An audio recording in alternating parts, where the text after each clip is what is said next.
distinguished guests.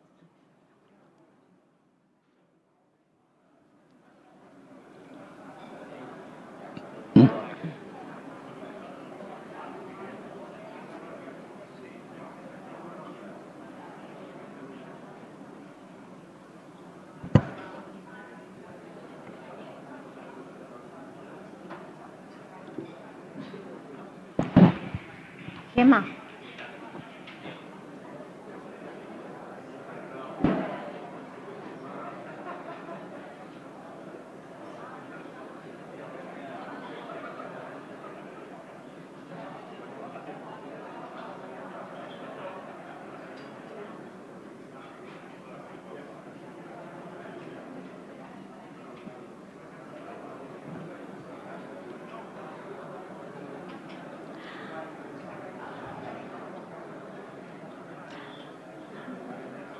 Distinguished guests, ladies and gentlemen, good morning and welcome to the Latin America, Spain and US Global Economic Forum that has become now a tradition during the week of the United Nations General Assembly.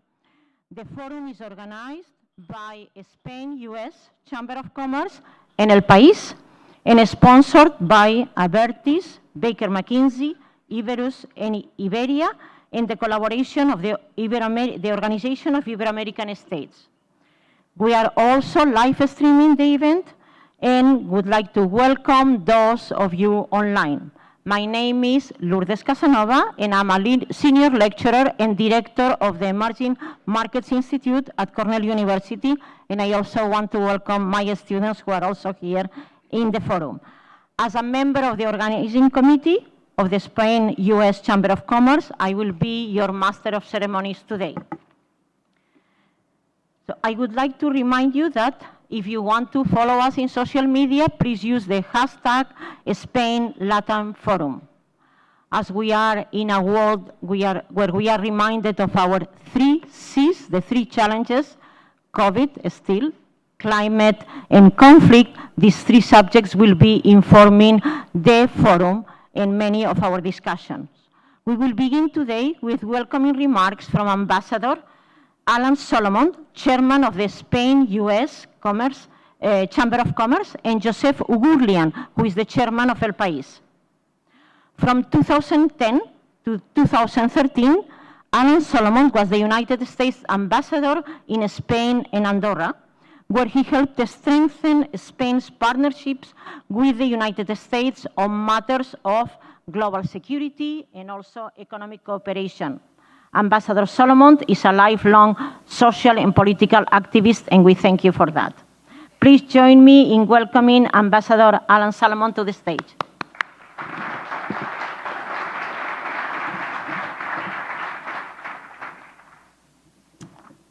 Thank you very much. And good morning.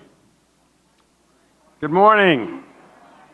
Welcome to our annual forum, Latin America, the United States, and Spain in the Global Economy, co-hosted by El País and the Spain-US Chamber of Commerce. It is wonderful to see so many friends who join us every year for this, both from the United States and from Spain. Thank you very much. I want to begin by thanking El País for their ongoing partnership with the Chamber on this event. We are honored to have with us this morning Joseph Ugurlian, Chairman of PRISA, El País's parent organization, whom you'll hear from shortly. I am grateful to the Ministry of Industry, Commerce, and Tourism of Spain and to the Spain Chamber of Commerce for their ongoing and invaluable support for all of the Chamber's initiatives. Thanks as well to Spain's ambassador to the United States, Santiago Cabanas, for his friendship and support for the Chamber. Thank you very much, Ambassador. Events such as these do not happen on their own, and allow me to acknowledge the leadership of the Chamber's Board of Directors and the hard work and superb execution of the Chamber's Executive Director, Gemma Cortijo, and her staff. Let's give them a round of applause.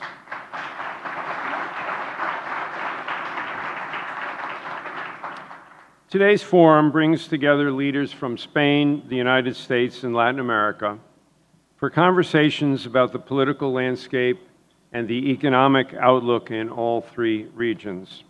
We are honored to host experts from the worlds of business, finance, academia, and government to share their perspective on investment opportunities on both sides of the Atlantic. Speakers at today's forum will tackle some of the most complex issues facing government officials and business leaders around the world, such as restoring trust in global trade and supply chains, the COVID-19 recovery, especially in Latin America, the challenge to education of the digital divide, the transition to renewable sources of energy, and the creation of resilient infrastructure. We will also hear a review of the leading macroeconomic indicators that reflect the current state of the global economy. Among the experts and leaders who will be joining us this morning are senior government officials from Spain, Latin America, and the United States. We are extremely honored to welcome Pedro Sánchez, the Prime Minister of Spain, Gustavo Petro, the President of Colombia, José Manuel Álvarez, the Minister of Foreign Affairs, European Union and Cooperation of Spain, Manuel Tovar, the Minister of Foreign Trade of Costa Rica, José Fernández, the Undersecretary of State for Economic Growth, Energy, and the Environment of the United States, and Mariano Jabonero, the Secretary General of the Organization of Ibero-American States. I offer my deepest gratitude to each of these leaders and to all of our speakers and panelists for sharing their valuable time and wisdom with us. The Spain-U.S. Chamber of Commerce, which I am privileged to chair, is a not-for-profit membership organization of businesses that range from individual entrepreneurs to large corporations. Our membership includes some of the largest and most influential companies in Spain and the United States, including industry leaders in banking, energy, pharmaceuticals, telecommunications, finance, law, consultancy, fashion, food and beverages, transportation, and furnishings. The Chamber provides members with practical and measurable business opportunities by delivering high-caliber networking events and targeted marketing platforms. And in addition, the Chamber supports its members with exceptional business intelligence and regulatory advice. The Chamber facilitates productive interactions among its members and connects them with an extensive network of business organizations, government authorities, professional and trade associations, and prominent dignitaries. By strengthening business ties between the United States and Spain, the Chamber adds to the very strong economic, political, and cultural relations between our countries. I look forward to this morning's program, and I hope that the knowledge and insights we gain will strengthen opportunities for partnerships and collaborations that can bring greater prosperity to Spain, the United States, Latin America, and indeed the world. Thank you for joining us, and everyone enjoy the program. Thank you very much.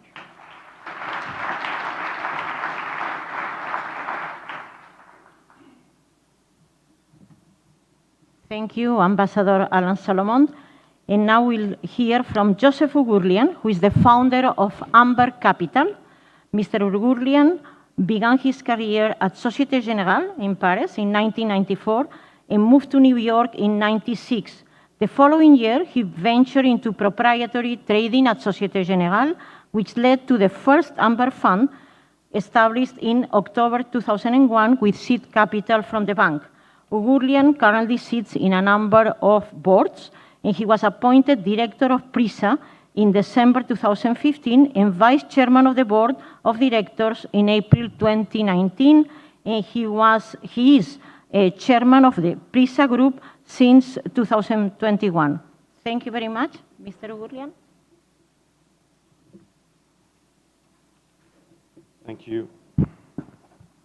Thank you very much. Thank you to everyone for having made it today. Thank you, Ambassador, for your words. We're all very excited about this event, and I want to take this opportunity to obviously thank the President of Spain, who will be later on with us, and the President of Colombia. We're all very excited about what they have to say. I also want to take this opportunity to thank Minister Álvarez, Undersecretary, Secretary General of the OEI, the sponsors, the partners of our group and of this event. PRISA and El País, you all know, is a Spanish group that has involvement in Latin America. But perhaps you don't know that in reality we are what I would call a multi-Latina. More than 70% of our revenues and of our results at PRISA come from Latin America. As far as El País is concerned, half of our audience comes from Latin America.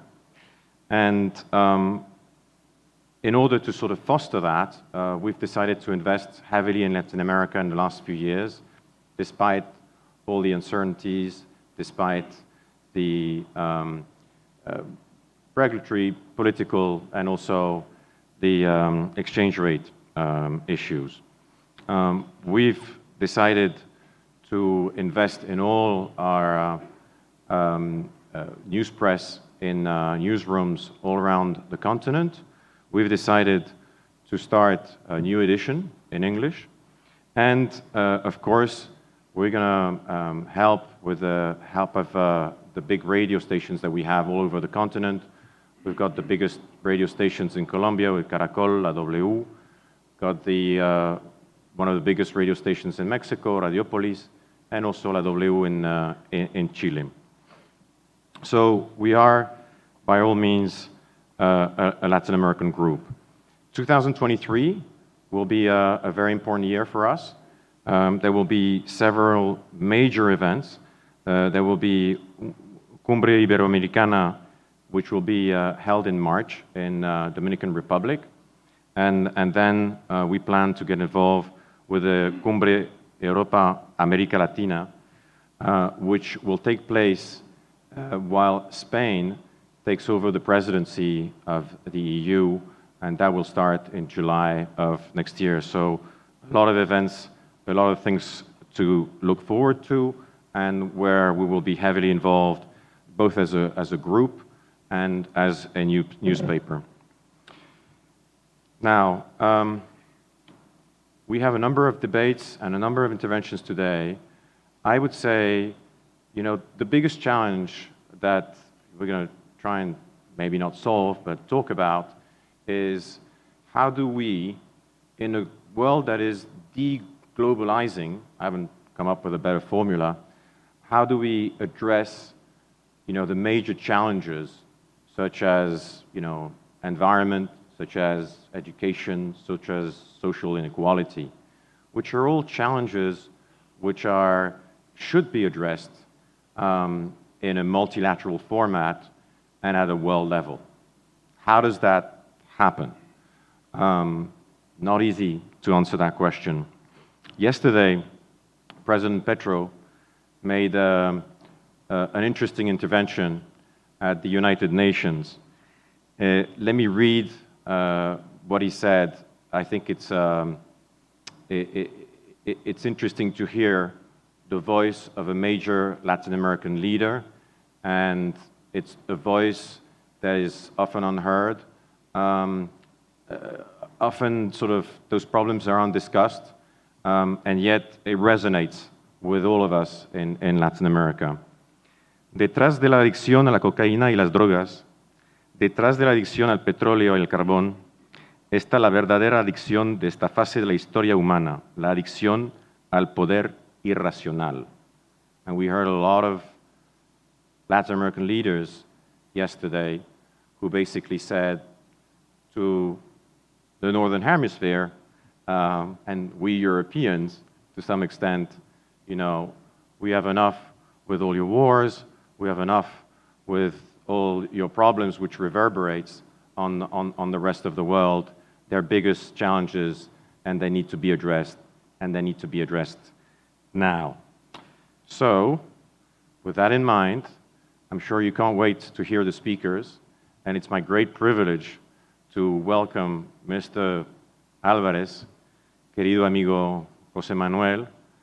I call him the marathon man because he's in a different country every day. I follow him on LinkedIn, to the point where I've wondered whether there is one José Manuel or several running around the world. Anyway, he's here with us today. It's a great privilege, and I'm so happy to introduce him. Thank you, José Manuel.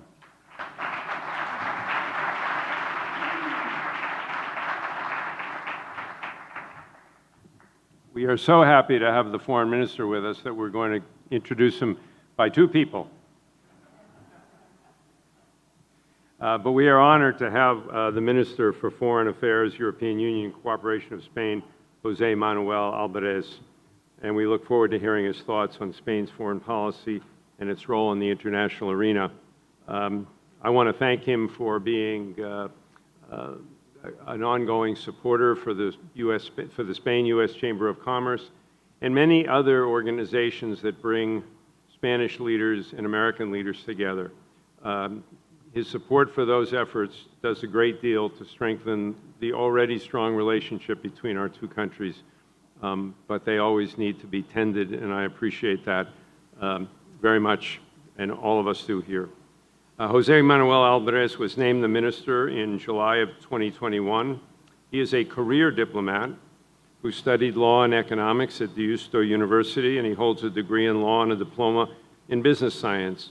Before his appointment as minister, he served as the ambassador of Spain to the French Republic and the Principality of Monaco. He's been Secretary General of the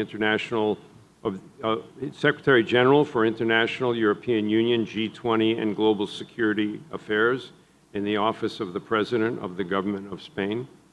Over the course of his very distinguished career, Minister Álvarez has also been the Spanish consul in Colombia, and he has held a post in the Office of Spain's Permanent Representative to the Organization for Economic Cooperation and Development, the OECD.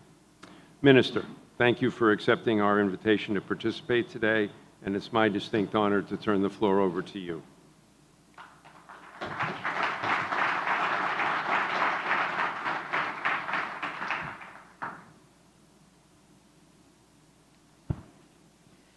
Thank you very much, Ambassador Solomon and the Spain-U.S. Chamber of Commerce for your words, and to El País and Joseph, my good friend Joseph Urgulian, for organizing this forum.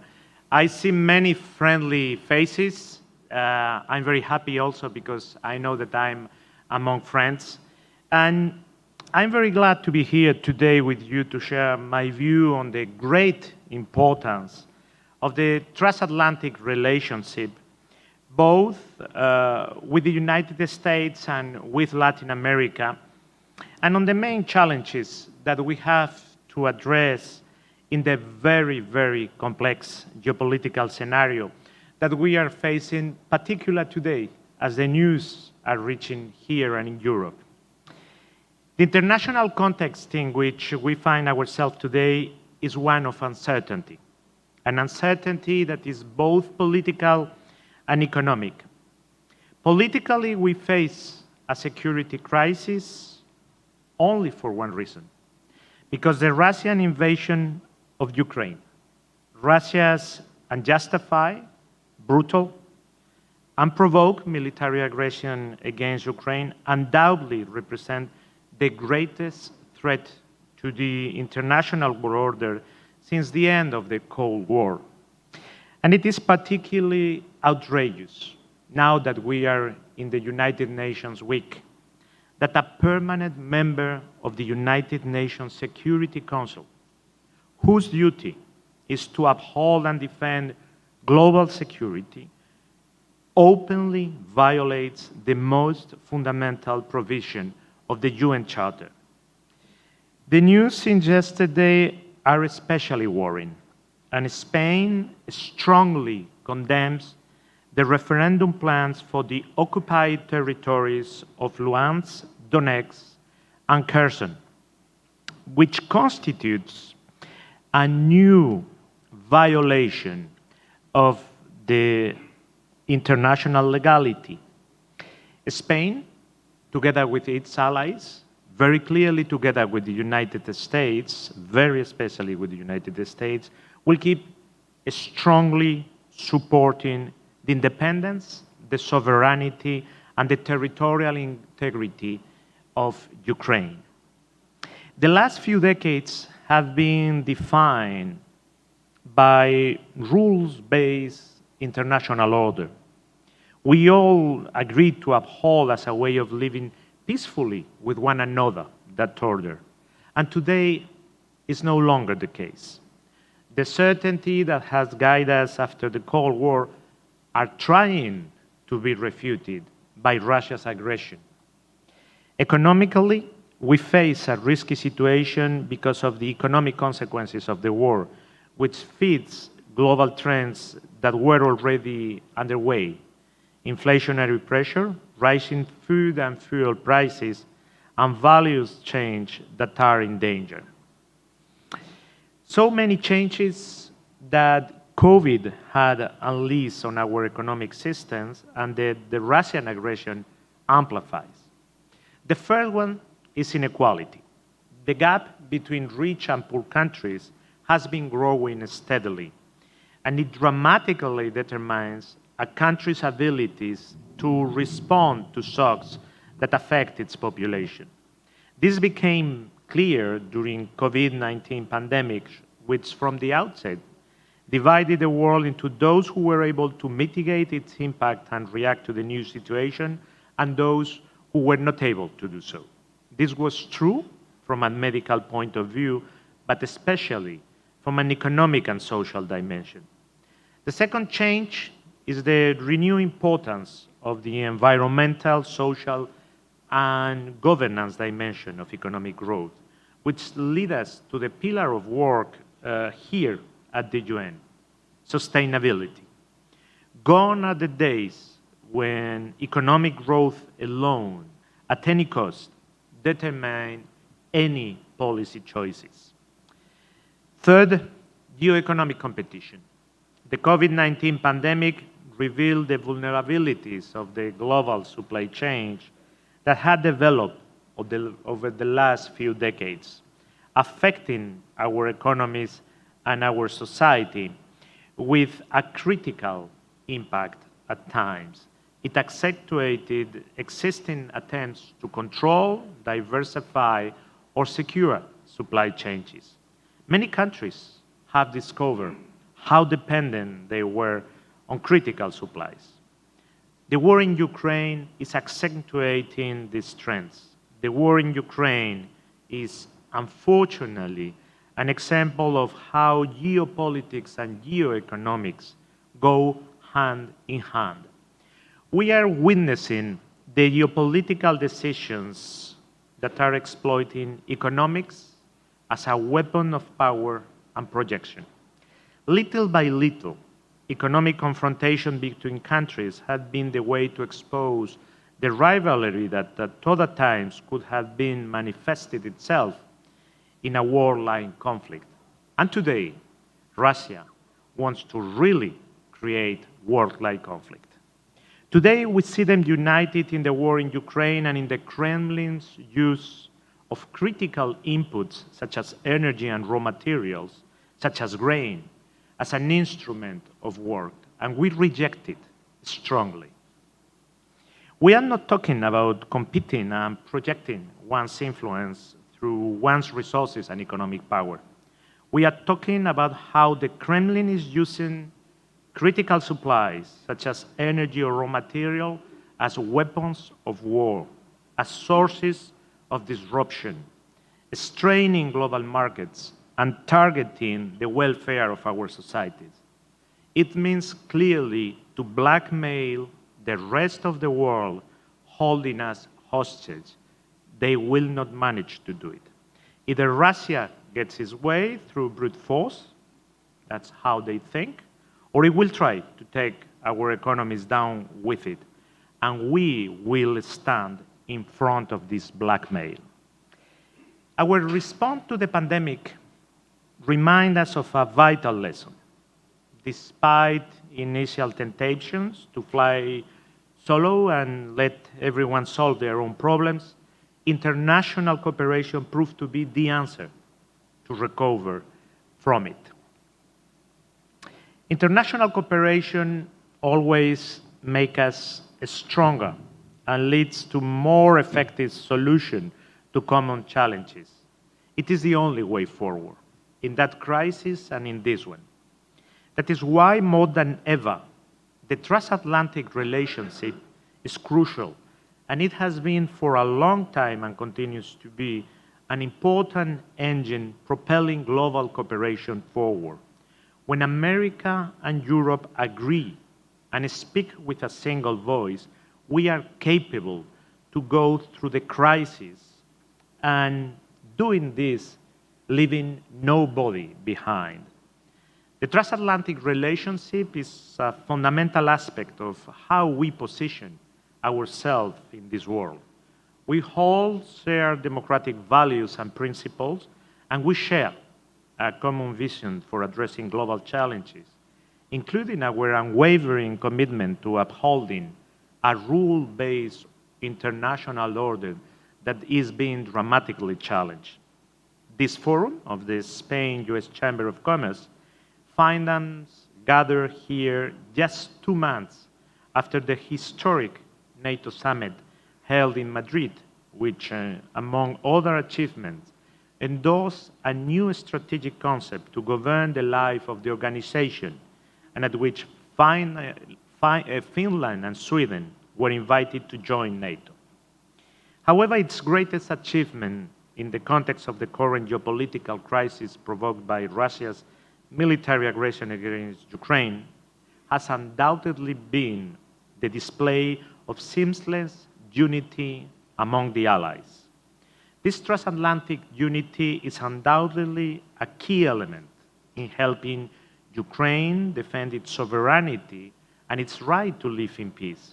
I am convinced it is something that Vladimir Putin didn't count on, convinced as he was that the war would divide us, and on the contrary, it has united as we have not been for many decades. His miscalculation is due to the mistake of not taking into consideration that our transatlantic relationship is based on common values, and that prevent us from remaining indifferent to Russia's senseless geopolitical challenge. That is why, together with the United States and other allies, Spain will continue to provide Ukraine with military and financial assistance to help it regain control of its sovereign territory. However, this is not just about security and defense. A new dimension of disruptive weapons, like using energy sources and food as a means to pressure global markets and disrupt our economies and societies, have appeared. Here again, the strength of our conviction in defending a rules-based order and a free economy has reinforced our resolve and transatlantic cooperation. With determination, both the European Union and the US have put in place a package of sanctions against the Russian Federation. In today's world, the interdependence of our economies gives us this possibility. It takes time, but we are confident that it is effective and that the Russian economy is already paying its toll. The NATO summit in Madrid also provided President Biden and President Sánchez with the opportunity of holding a bilateral meeting on June 28th. They issue a new US-Spain joint declaration, which expands and strengthens the framework of the bilateral relationship, adapting it to the profound changes that the geopolitical and transatlantic environment has undergone over the past 2 decades.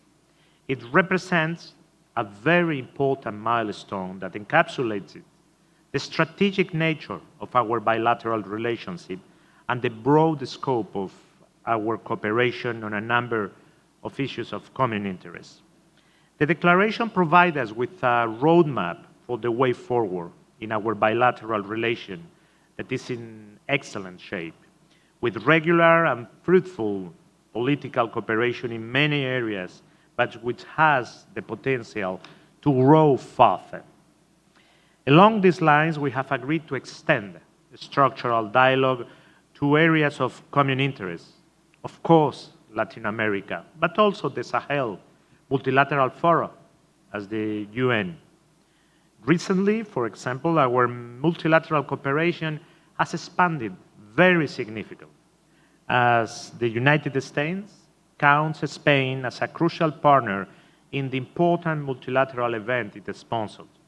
In this spirit of collaboration, we responded to the US invitation to host the Global Action Plan COVID high-level meeting, which took place in Madrid on September 6 and 7 at the Spanish Ministry of Foreign Affairs. On Friday, next Friday, Secretary Blinken and I, as well as our colleagues from Botswana and Bangladesh, will co-host the CAP COVID ministerial meeting to keep this momentum going, to leave the pandemic behind us, not leaving anyone behind. Given that the US and Spain share many priorities in the multilateral arena, we anticipate continuing to enhance our cooperation in areas such as food and security, global health, the environment, cybersecurity, just to name the most important ones. But I want to highlight the importance of our bilateral economic relations, both in terms of trade and investment. The United States is a strategic economic partner for Spain. More than 700 Spanish companies, many of you are sitting here today, are firmly established in the United States. They are carrying out important projects, especially in key sectors such as renewable energies, infrastructures, both of them priorities of President Biden's agenda. They are a key part, you are a key part of our bilateral relationship. A peculiar characteristic of our bilateral relationship in the economic sphere, and one that is not very common, it is a balanced nature, both in terms of trade and investment flows.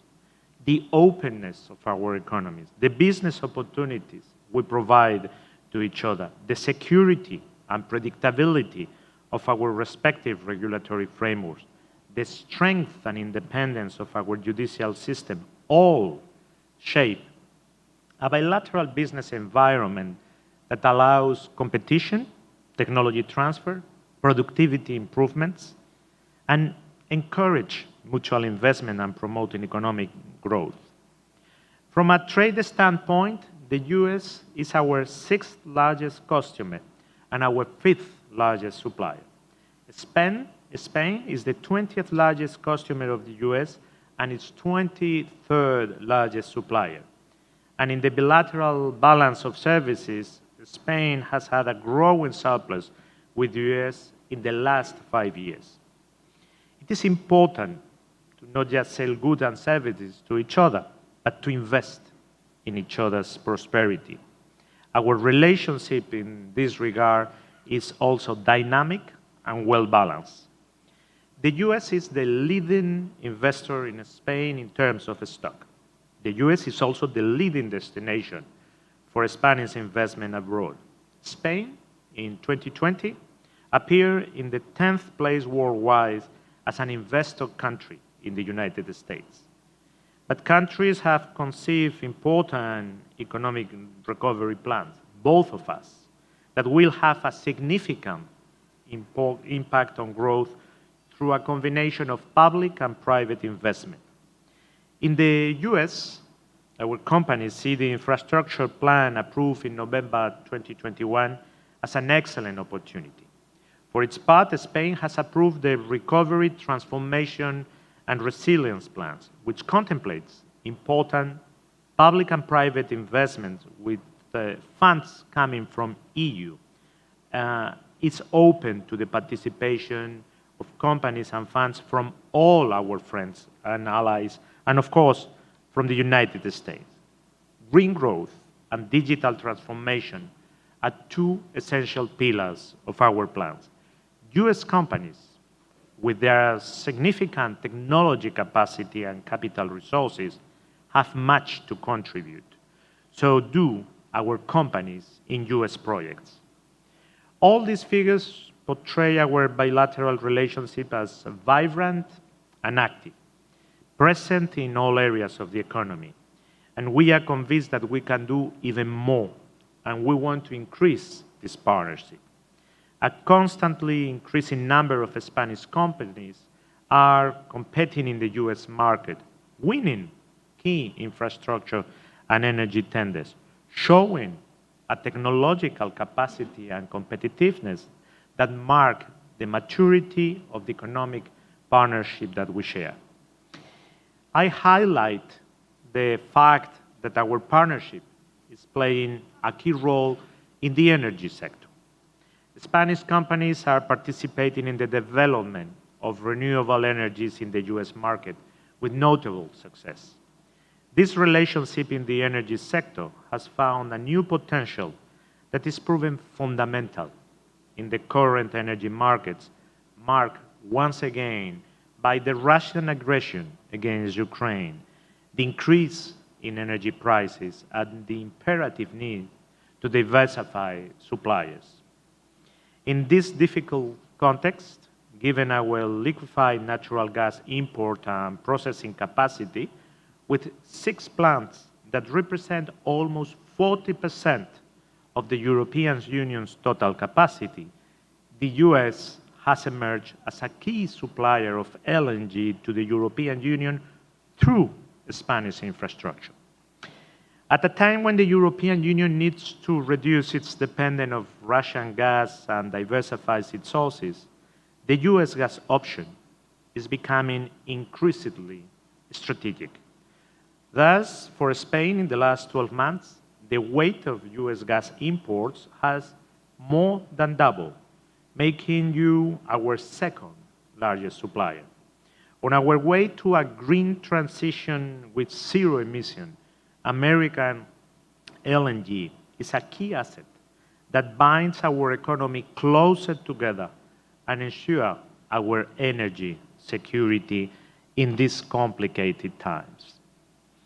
Let me point out one element that is vital to our bilateral relation with the United States, whatever times we take, Latin America. When we talk about the set of values that we share across the Atlantic, I'm not talking only about United States and Spain. The transatlantic relationship includes Latin America as a key link in this chain. Within our diversity, we share this common vision of a rules-based order, of democracy, trade, multilateral institution, a common set of values, a long history of a change, and above all, and most important, a common future ahead. Language is but one aspect of this rich relationship, but it is a very good example of this. Today, there are more Spanish speakers in the United States than in Spain itself. For both Spain and the United States, Latin America is a key partner, or maybe the key partner. And we are both key partners for Latin America. We intend to further strengthen this key partnership during our presidency of the Council of the European Union that is just coming. We are 9 months away from that. The Spanish presidency will build on the concept of open strategic autonomy in the areas that have the greatest impacts on the daily life of all our citizens: health, food, and energy. Latin America will have a clear leading role in our European semester. We will promote a new summit with the European Union, and we will strengthen this relationship with an area that we consider strategic. Spain is and will remain the gateway for Latin America in Europe. Before I finish, I would also like to refer to the relationship between the European Union and its natural ally, the United States of America. Though our political ties have always been strong, I am very glad to see the progressive institutionalization of the structure of the EU-US cooperation architecture, with initiatives such as the Trade and Technology Council and the launching of high-level dialogues on China, Indo-Pacific, Russia, security and defense, among others. All of them will be fostered during our presidency of the European Union. We look forward to making further progress towards the final resolution of some trade disputes where, fortunately, we have already made important progress, such as the Airbus-Boeing cases, steel and aluminum tariffs, and the digital tax. Let me conclude by saying that in this very complex international reality, we must not lose sight of the course we have set for ourselves. We are embarking on a new path of economic growth based on a fairer, more equitable, more environmentally friendly, and more resilient economy that incorporates the technological leap and the digital revolution already underway. Let us work together to accomplish this endeavor by building on our common set of values: the defense of democracy, the rule of law, and the defense of human rights. We go through very difficult and challenging times, and we might not always agree on everything on every occasion, but we are partners in vision and also now partners in action. We have each other's back, and that is what makes the transatlantic relation so special. I count on you to continue fostering. Thank you very much.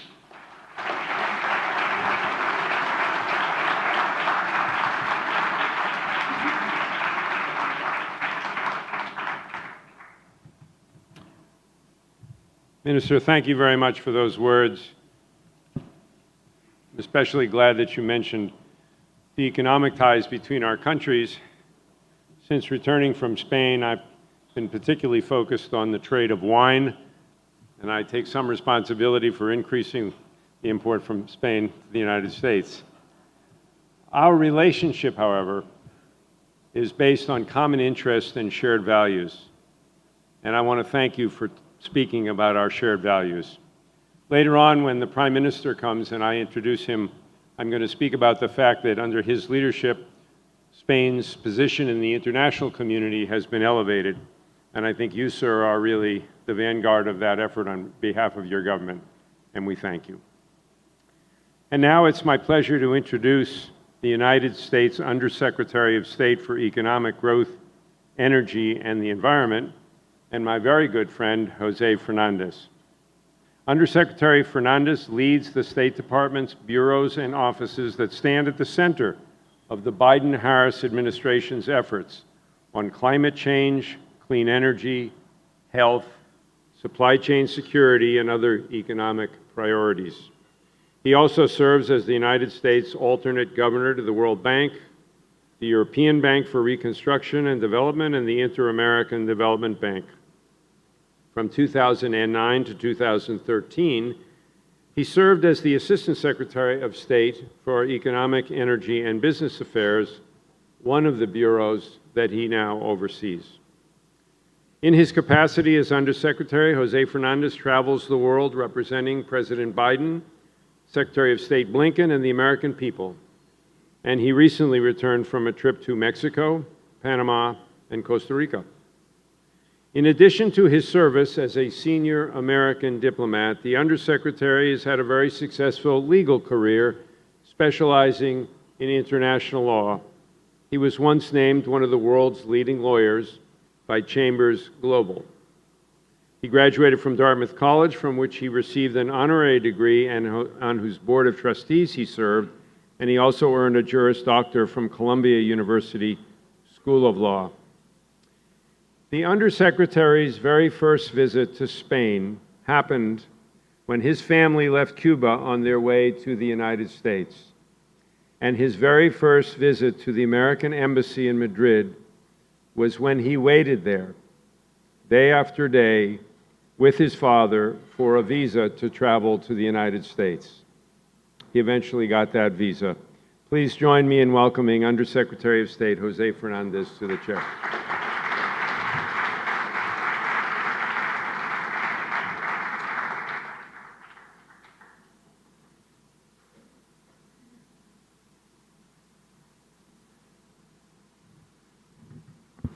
Good morning.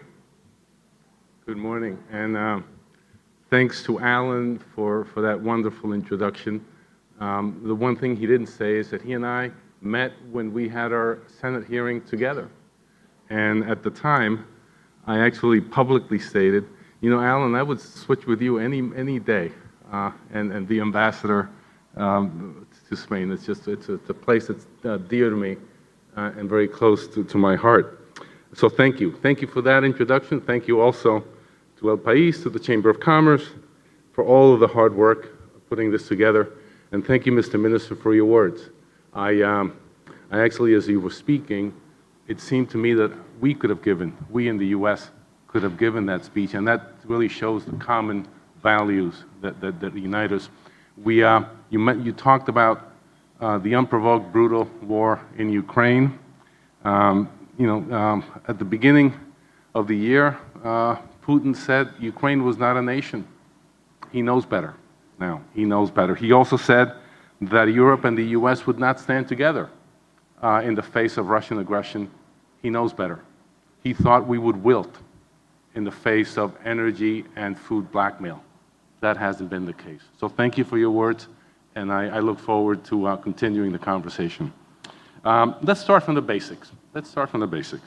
Spain and the U.S. both have a unique relationship to the Western Hemisphere. Our histories, our people, and our futures are bound together.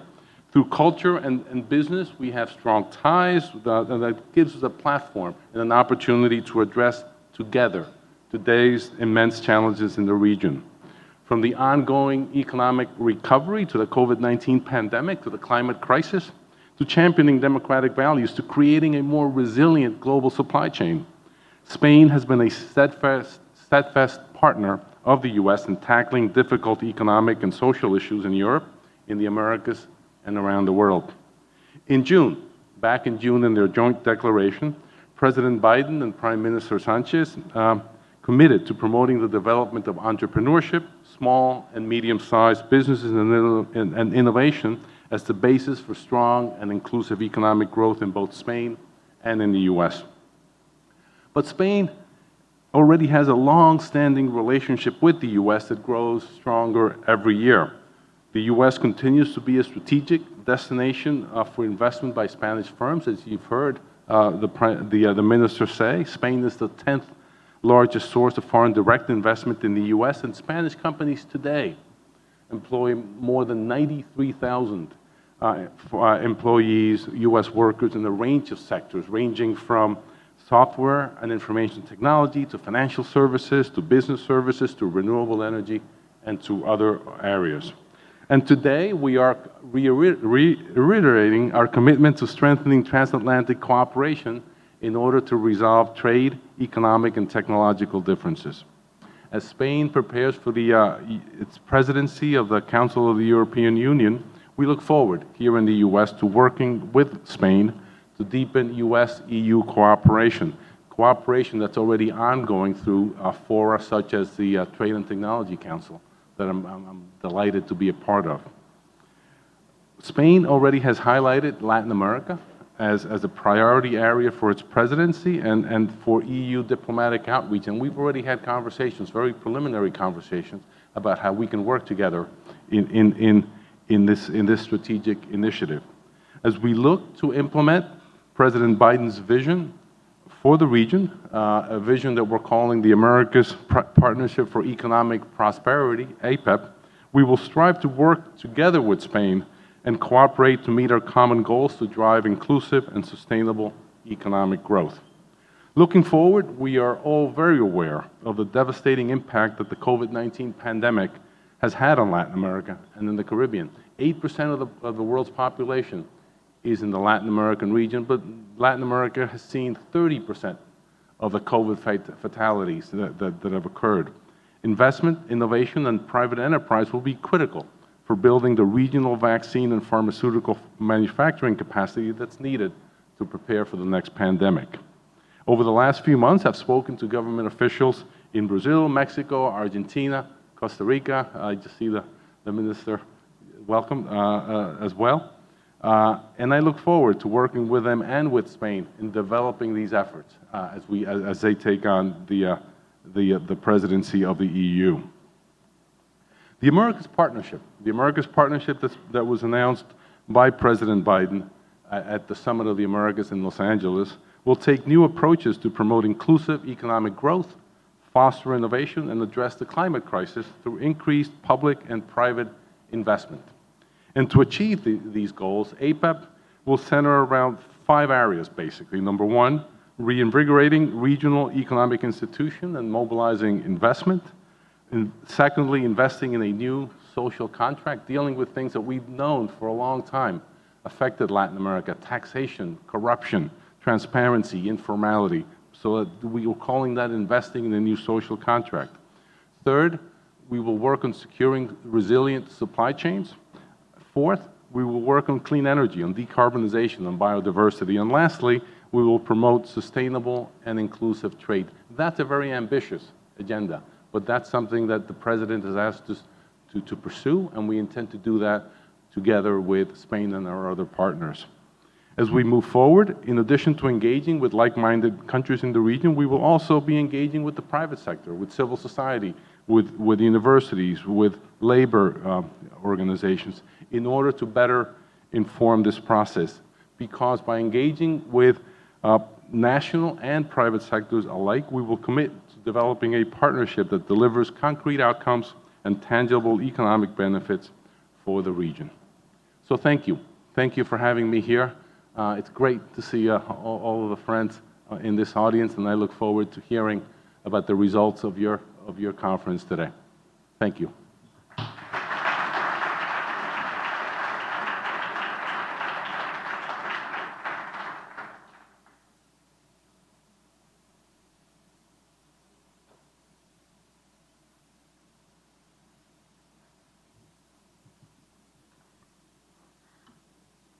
Thank you, Undersecretary of Economic Growth, Energy and Environment, Jose Fernandez from the U.S. Department of State. Thank you very much for joining us and for these very inspirational words. So we are moving now to the next panel, that is restoring trust in global trade and supply chains. COVID-19 made us rethink global value chains from efficiency to resilience. And to cover this topic, we'll be joined by Tim Robertson, CEO of DHL Global Forwarding for the Americas region. Please join me in welcoming Mr. Robertson to the stage.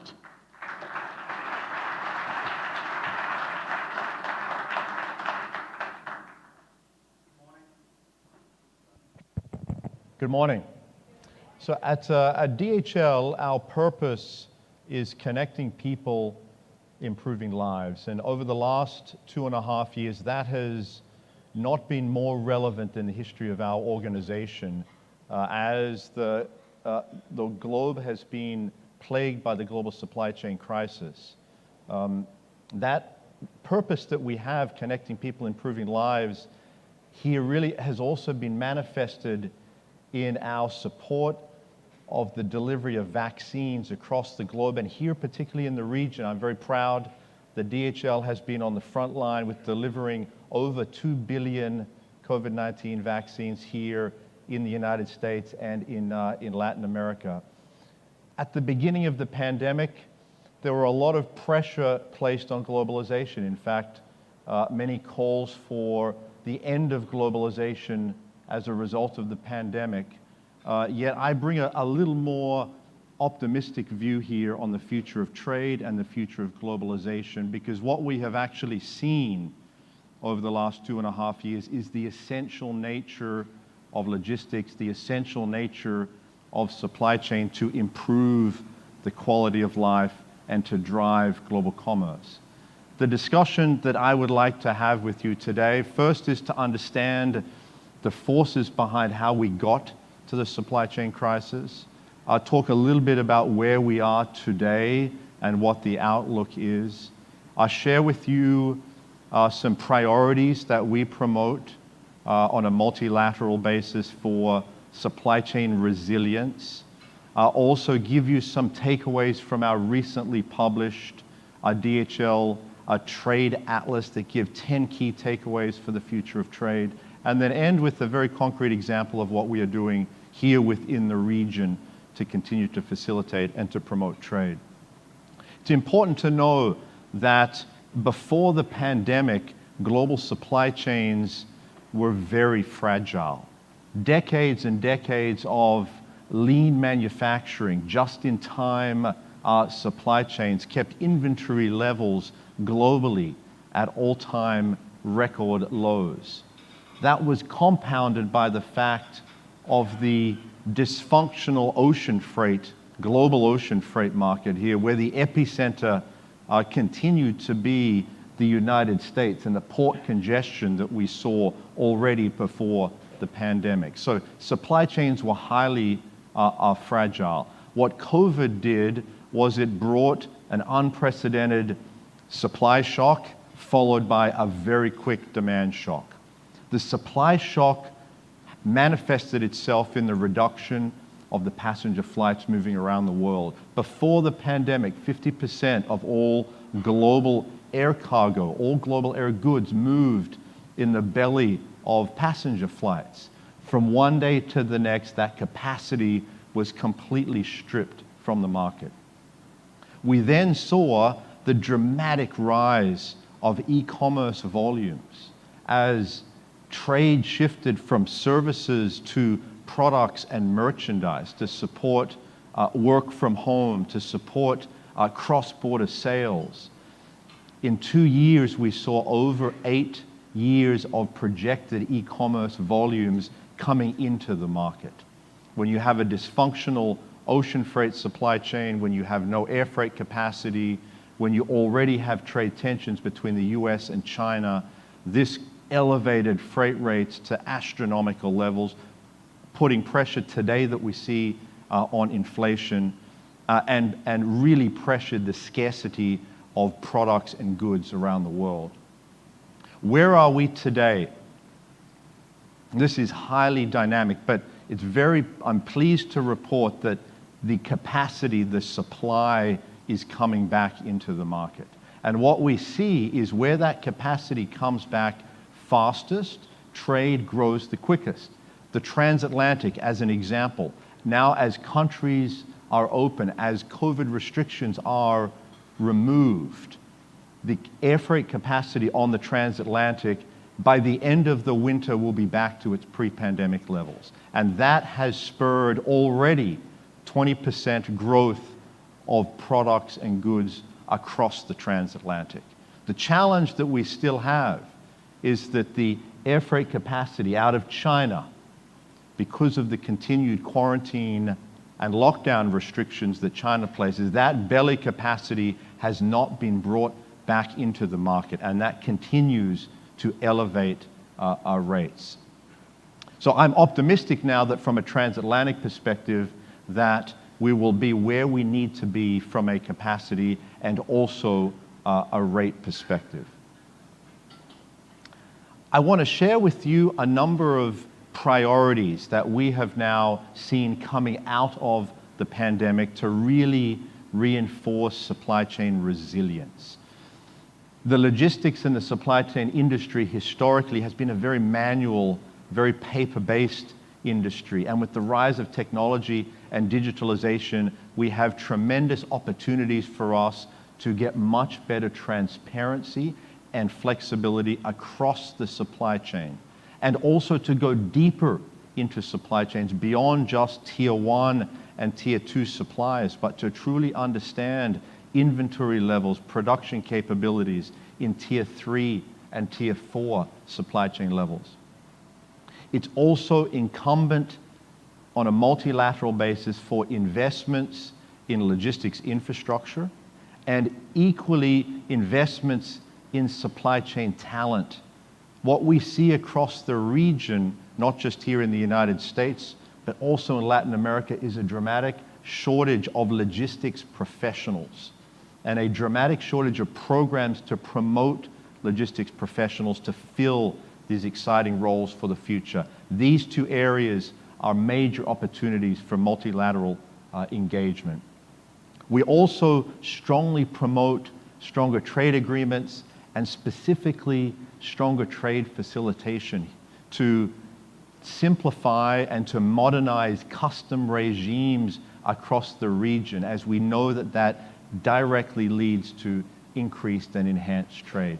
Finally, and I want to speak a little bit about the importance of sustainable supply chains. And here, there is a real incumbent requirement on the industry to decarbonize our supply chain.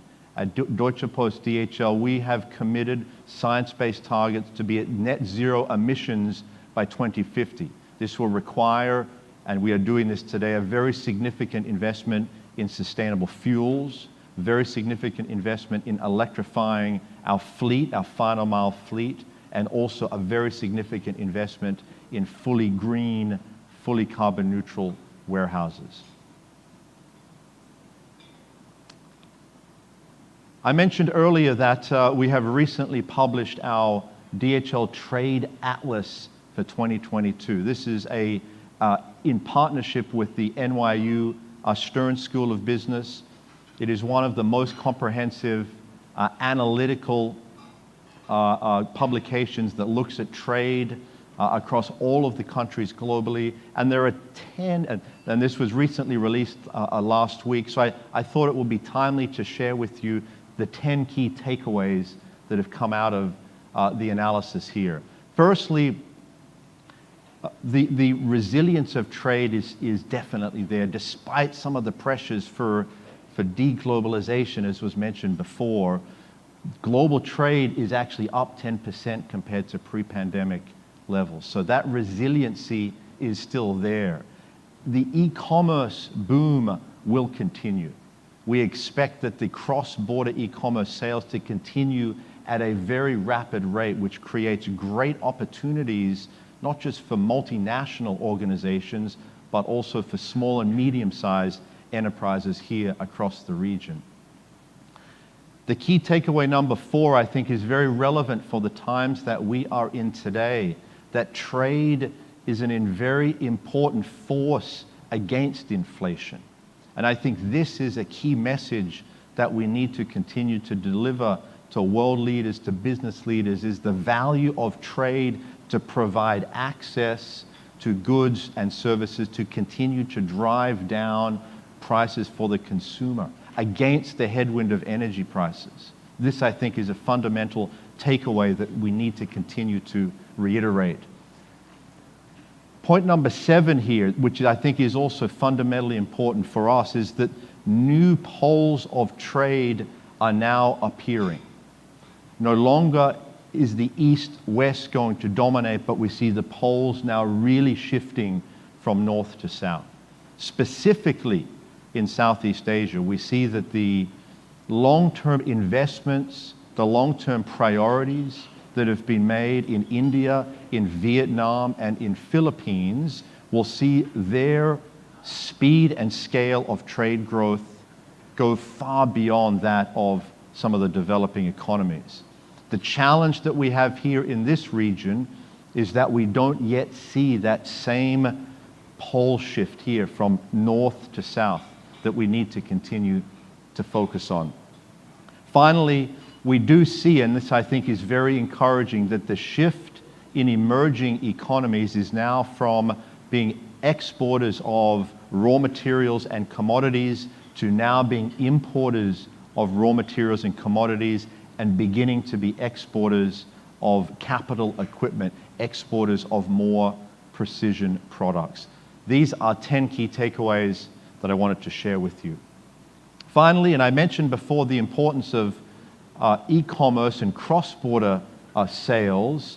For decades now, DHL has invested in our Go Trade program. This is a program where we specifically support small and medium-sized enterprises in developing economies where external assistance is needed to drive international growth and international trade. Our projects really focus on the ground, supporting the implementation of the WTO Trade Facilitation Agreement. Practically, we get together in countries, create trade facilitation committees with local authorities, with small businesses and small enterprises, and create policies and practices to simplify, modernize, and digitalize customs procedures. Here we have some examples in the region that we are focused on across Latin America and Central America to drive trade for small and medium-sized enterprises. We are at DHL, I call it trade optimists. The last couple of years there have been some reality checks that we have been hit with, but we remain as trade optimists. And as I said before, the last 2.5 years have really highlighted the essential nature of trade to improve the quality of life. Thank you very much.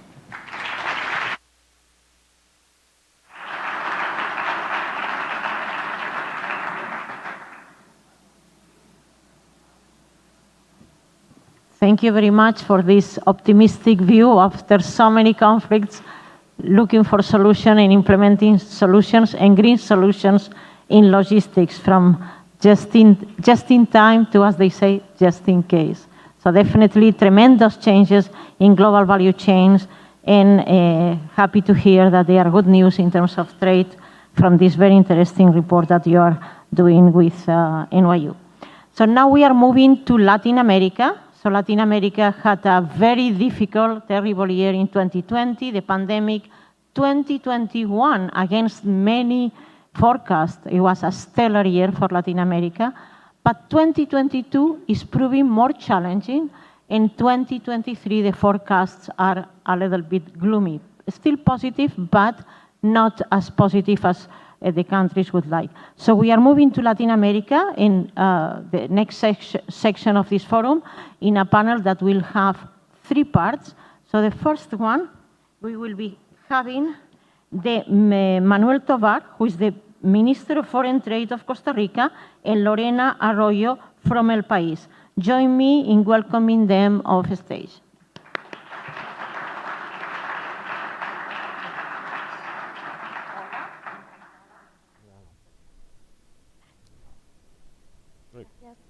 Buenos días, ministro. Muchísimas gracias por estar aquí. Como verán, cambiamos esta parte del panel al español, que, como decía el ministro Álvarez, se habla ya más en este país, en Estados Unidos, que en España. Y bueno, tenemos que hablar de la recuperación de la pandemia, pero los retos a los que usted se enfrenta recién llegado al Gobierno de Costa Rica como ministro de Comercio Exterior son mayores de la pandemia. Entonces vamos a ampliarlo, ¿no? Estamos hablando de los efectos de la guerra en la economía y también una cosa que a mí me parece muy importante mencionar en el caso de Centroamérica, los efectos de la crisis climática. Si hay una región que lo sufre es Centroamérica y el Caribe. A usted el presidente Rodrigo Chávez le ha dado el mandato de generar empleos a través del sector exterior. ¿Con qué país ha encontrado y cuáles son las claves para generar empleos? Sí, bueno, encantado de estar aquí con ustedes, encantado de hablar el idioma de Cervantes. Ya estaba yo, pues, ensayando el inglés o el spanglish. Llevamos, en efecto, apenas 4 meses de haber asumido un gobierno en un contexto económico, fiscal y un contexto geopolítico a nivel global, pues, desfavorable, si lo podemos decir. Entonces, los retos no han sido menores. No obstante, Costa Rica ha estado en una buena posición y por eso fue que en los tiempos de la pandemia hemos podido atajar o atenuar el impacto en la economía, que fue ciertamente bastante fuerte si consideramos el sector turismo. El sector turismo, pues por supuesto que fue uno de los sectores más afectados por la clausura de las fronteras, por las medidas. Nosotros no impusimos medidas sanitarias, los turistas podían seguir llegando al país, pero obviamente tenía que haber demanda. Pero las empresas, las multinacionales que están establecidas en el país, en el sector de las tecnologías, como Intel, las farmacéuticas que albergamos, que acogemos, pues continuaron con sus negocios, por supuesto, en el sector salud y los dispositivos médicos y la manufactura de medicamentos, pues eso también nos mantuvo la economía costarricense a flote y compensó el impacto negativo en el sector turismo. Ahora el sector turismo lo hemos recuperado. Estamos en unos niveles prepandémicos de casi cercanos al 80%. Seguimos ampliando rutas comerciales con otros destinos importantes, pero sí, también, como usted lo dijo, estamos claros que Costa Rica tiene que avanzar con mayor ambición en su inserción en los mercados internacionales. Tenemos actualmente una plataforma comercial con 2/3 partes del PIB mundial bajo esquemas preferenciales. Si contamos, por supuesto, el mercado estadounidense, la Unión Europea, Canadá, México, China, Corea y otros socios comerciales, pero queremos más. Queremos más porque esa es la vocación de una pequeña economía como la costarricense, una economía abierta, ¿no? Expuesta, pero también incorporada al mundo. Y desde temprano en este gobierno, pues hemos tomado la decisión de avanzar en las negociaciones con la Alianza del Pacífico, que es una deuda que manteníamos en Costa Rica. Los últimos gobiernos pues la vieron un poquito con recelo, pero sabemos que es importante, además de comerciar con el norte, comerciar con el otro lado del Atlántico. América Latina sigue siendo una de las regiones menos integradas en el mundo. Hablamos el mismo idioma, compartimos una misma historia, ¿no? Somos vecinos, pero aún así comerciamos y hacemos pocos negocios entre nosotros. Con esto Costa Rica está mirando al sur. Pero también, Lorena, hemos emprendido lo que denominamos esta ruta del Pacífico. Por supuesto que queremos preservar los lazos fuertes con Europa, con España, con Estados Unidos, que son socios e inversionistas muy importantes en Costa Rica, y eso no veo que vaya a cambiar en el corto o mediano plazo, pero sí es cierto que tenemos que mirar más hacia el Pacífico. Ahí están las economías más, de las más dinámicas del mundo, y hemos en esta ruta pues iniciado negociaciones con el Ecuador, con un TLC que avanza bastante bien. Vamos hacia Alianza del Pacífico, pero después tenemos un paso más ambicioso que es el Acuerdo Transpacífico o el CPTPP, que tiene un nombre muy, muy complejo, y es ahí donde también queremos llegar. Así es como nos estamos proyectando el mundo. Ministro, usted suele hablar de un concepto que es el friendshoring, hacer negocios con países con los que comparte valores en este momento en el que tenemos este escenario mundial de conflicto, ¿no? En ese sentido entiendo que Europa y Estados Unidos son dos países con los que quiere ampliar los negocios, el comercio costarricense. ¿Cuál es el plan para expandirlo? Pues por supuesto, el nearshoring es un término que precisamente se ha acuñado en estas latitudes y también en Europa se habla de este concepto, pero es algo que ya hemos venido haciendo desde hace mucho tiempo. ¿Qué significa el nearshoring? El nearshoring hablamos de un concepto de valores, hablamos de una afinidad entre países o economías que comparten unos compromisos, unos principios fundamentales. Y estos son incentivos intangibles que Costa Rica ha venido ofreciendo desde siempre, pero que hoy más que nunca, toman un mayor relieve. Ahora los inversionistas pues quieren asegurarse más a dónde invierten, que sea un mercado donde le van a respetar el Estado de Derecho, donde se va a respetar los derechos humanos, la paridad de género y por supuesto países que cumplan con objetivos ambiciosos en materia de descarbonización de sus economías. Yo creo que Costa Rica, modestia aparte, pero yo creo que es un país que está muy bien posicionado y que cumple muy bien estos principios. Y por supuesto los consumidores, porque los consumidores de hoy día también se preocupan, y particularmente el consumidor europeo, que es muy sofisticado, se preocupa por cómo se produce, dónde se produce, qué normas ambientales y laborales cumplen o no cumplen cuando se elabora un producto. Entonces, lo que queremos es decir, bueno, aquí está Costa Rica, en el medio de las Américas, conectado con vuelos directos con Europa, con las Américas, las principales ciudades de Estados Unidos, entre el Centro y Suramérica, que tenemos estos valores, que cumplimos estos principios y que pues podemos ofrecer una plataforma o un hub importante para inversión extranjera, proveniente de España, de Estados Unidos y otros destinos que encuentran en Costa Rica un socio afín y podamos nosotros servir como hub para reexportar bienes y servicios. En el caso de Estados Unidos tienen esta alianza para la democracia y el desarrollo que ya se firmó con la administración anterior, en la que están también Panamá, República Dominicana y Ecuador, un poco como lugares de estabilidad en la región, y que Estados Unidos vincula también el fortalecimiento de las instituciones democráticas. ¿Cómo se va a consolidar, a definir a modo práctico esa alianza? Bueno, esto es un ejemplo que les estaba diciendo. La ADD es un ejemplo no solamente la tendencia del friendshoring, sino también del nearshoring, que al final van de la mano.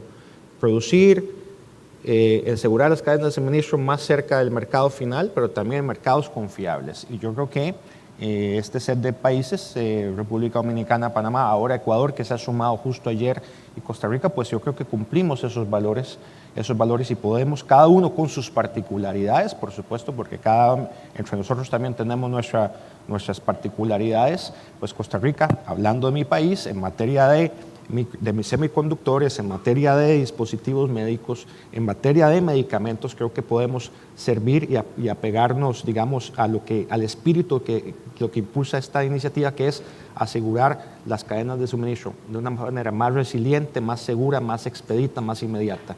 Entonces es ahí donde nosotros pensamos que podemos sacar provecho de esta nueva alianza que con los Estados Unidos estamos impulsando. Por supuesto, volvemos a lo mismo, ellos no han sido, digámoslo así, no han sacado de la chistera a estos países, es que cumplimos una serie de valores. Y precisamente en el caso de Costa Rica, que venimos de cumplir apenas el primer aniversario de membresía de la OCDE, pues también nosotros queremos seguir impulsando políticas públicas que vayan encaminadas a facilitar precisamente toda esta línea de ideas que nos hemos trazado. Le tengo que preguntar también por las relaciones con China, ¿no? Hemos visto con el tema de las vacunas, por ejemplo, cómo ha intentado aumentar su influencia en la región y cómo hay algunos países, como puede ser el caso de El Salvador, vecino a ustedes, que se están intentando acercar más a China y a Rusia y salir de la esfera de Estados Unidos. Sé que usted también tiene entre sus planes aumentar el comercio con China. ¿Cómo entra dentro de esta dinámica del friendshoring? Y también le quería preguntar si no tiene alguna reticencia por las acusaciones a violaciones de derechos humanos que se suelen hacer a China, ¿no? Sí, bueno, usted me está hablando de Rusia, de China. De Rusia yo creo que Costa Rica ha sido clarísimo, de que condenamos de manera inequívoca y enérgica esta brutal agresión contra un Estado soberano y condenamos la violación flagrante de la Carta de las Naciones Unidas. Lo que sí hemos hecho es transmitirle al presidente Chávez en su conversación con el presidente Zelensky el compromiso de Costa Rica de apoyar en los foros multilaterales. Somos un país sin ejército, somos un país pues neutral militarmente, pero en cuanto se trate de sanciones, en cuanto se trate de organismos multilaterales, ahí vamos a estar apoyando a Ucrania y condenando esta invasión. De hecho, no hemos sido tímidos y hemos sido el primer país que ha apoyado la incorporación de Ucrania a la OCDE. Vamos a estar apoyándoles hasta el final en ese proceso. Segundo, China. Sí, China es un socio importante para Costa Rica. Sabemos, y no es para nadie secreto, el rol que ellos juegan en la economía global. Ahora, es cierto que la relación comercial con China quizás no ha despegado de la manera en que se esperaba tras la suscripción del TLC con ellos.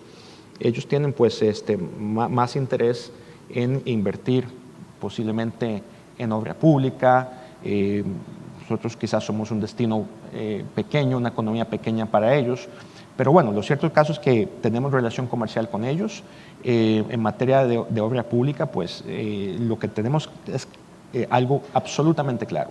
Cualquier inversionista que venga al país, venga de donde venga, de cualquier latitud que sea, tiene que honrar y observar la normativa legal vigente, laboral, ambiental, etcétera. Nosotros lo que queremos es que los que vengan a nuestra casa, pues que cumplen con las reglas de juego. Nosotros lo que no queremos es pues acoger eventualmente inversión lesiva a nuestra legalidad. Pero bueno, en materia comercial, China es un país importante que lo que queremos es, por supuesto, aumentar el flujo comercial, pero la realidad es que la prioridad que estamos poniendo desde comercio exterior es fortalecer todavía más las relaciones privilegiadas que tenemos con los Estados Unidos, con la Unión Europea y dentro de la Unión Europea, pues por supuesto que España, que es un país que queremos mucho en Costa Rica.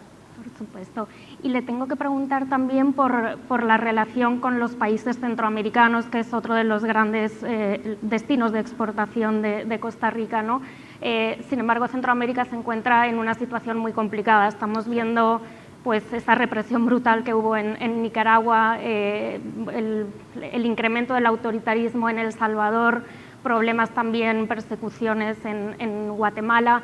¿Cómo afecta eso? ¿Ha afectado de alguna manera la situación tan inestable de la región al comercio que tienen con estos países y con la región, aunque es más amplia, de Centroamérica? Sí, el comercio siempre estaba vinculado a la política y eso es una realidad. Y yo lamento mucho que Centroamérica no haya abrazado y haya avanzado más tras el proceso de pacificación de Esquipulas. Siento yo que no hemos dado ese salto cualitativo, pero es difícil dar ese salto cualitativo en materia económica, en materia societal, si a nivel político persisten los desafíos que siguen persistiendo en la región. Y nosotros pues estamos ahí, somos Centroamérica, estamos en Centroamérica, en el medio de Centroamérica, en medio de las Américas. Tenemos un mercado común centroamericano que también ha sido expuesto en el pasado y actualmente también pues a los, digámoslo así, a la erosión de la legalidad. Por eso mismo, pues ahora Costa Rica, intentando diversificar con tal de asegurar el desarrollo de su economía, de sus exportaciones, diversificar mercados. Ecuador, que ya lanzamos una negociación, está a 1 hora y media de vuelo. Por el puerto del Pacífico, pues llegamos bastante rápido. También estamos avanzando en la incorporación a la Alianza del Pacífico, que son economías muy dinámicas, pero que también lo que representan son alternativas de mercado. Porque lo cierto es que sí, al norte de Costa Rica, pues ya sabemos que si un día el señor Ortega se le ocurre pues, cerrar la frontera, pues todo el tránsito y el flujo comercial hacia el norte de Centroamérica, inclusive hacia México, que puede ir por carretera, se nos bloquea. Lo que sí es que vamos a hacer, lo poco que podemos hacer es exigir, observar y exigir la observancia de los compromisos internacionales. Pero bueno, está claro que tenemos que avanzar paralelamente con estas negociaciones que le he indicado, porque son mercados muy interesantes para Costa Rica. Costa Rica, siento yo que a pesar del tamaño de nuestra economía, es un país pues, que ha sido exitoso en nuestro modelo. Hemos pasado de producir y exportar, básicamente en los 80s, la oferta exportable eran café, banano, piña y carne, y hoy día para muchos se sorprende que el principal producto de exportación de Costa Rica son los dispositivos médicos, economía sofisticada, semiconductores. Entonces hemos cambiado nuestro modelo económico. Así que eso también tiene otros mercados, ¿verdad? Claro, y por último, que ya queda muy poquito tiempo y vienen más paneles, pero me gustaría preguntarle por un concepto del que también habla usted, vinculado a lo que le mencionaba al principio de esta crisis climática que sufre Centroamérica y el Caribe más que nadie. Usted habla de que ya no se puede seguir haciendo negocios, comercio como antes y que hay que tener un modelo sustentable. ¿Cómo se concreta eso? ¿En qué consiste el modelo sustentable? Bueno, ¿cómo se concreta este modelo? Pues, vea, no depende solo de nosotros, porque vivimos en un solo mundo, en un solo planeta, y al final de cuentas, pues nosotros podemos avanzar en nuestro proceso de transformación de nuestra economía hacia una economía descarbonizada, pero si el vecino y el resto del mundo no avanzan paralelamente, no vamos a llegar a ningún lado. Costa Rica, pues, es un país que alberga el 6% de la biodiversidad mundial en tan solo 51.000 kilómetros cuadrados. Y tenemos una matriz eléctrica que está casi el 100% basada en energías renovables. Este es Costa Rica, es un país que ha podido crecer, salvo la crisis financiera, la crisis del COVID, hemos crecido sostenidamente sin revertir la forestación, es decir, reforestando. Es difícil conseguir, y esa es la fórmula costarricense. Le voy a comentar una iniciativa, porque sé que estamos cortos de tiempo, pero es una iniciativa que yo quisiera que otros países se sumen, en el cual Costa Rica participa con Suiza, con Islandia, con Noruega, con Fiji y con Nueva Zelanda. Todos también países expuestos a los vaivenes del cambio climático, a los huracanes, a las inundaciones, etcétera, pero estamos negociando un acuerdo único en su especie, que es el Acuerdo de Comercio, Cambio Climático y Sostenibilidad, el ACCTS en inglés, el ACTS, que es un ejemplo de cómo países, economías abiertas, con una vocación de protección ambiental muy fuerte y expuestos a las vulnerabilidades del cambio climático, estamos dándole un mensaje al resto de la comunidad internacional de que el comercio exterior va de la mano de la protección del medio ambiente. Los invito a que vean esa iniciativa porque es una forma en la cual pequeños países, no solo Costa Rica, sino otros, estamos liderando a nivel global. Pues muy interesante, ministro. Si quiere dar algún mensaje final a la audiencia aquí y también a la que nos sigue a través del país. Bueno, yo creo que los desafíos que nos encontramos, no solo como Costa Rica, sino como comunidad internacional, son bastante serios. Preocupante las declaraciones que hoy hace el presidente Putin de la posible escalada de la guerra en Ucrania. Todavía pues, hay economías que están padeciendo los lastres de la pandemia. Y yo creo que esto, si no lo hacemos, si no atacamos esto, si no nos preparamos para futuras pandemias, si no atendemos y solucionamos los conflictos que tenemos a nivel global juntos, de manera multilateral, no lo vamos a hacer.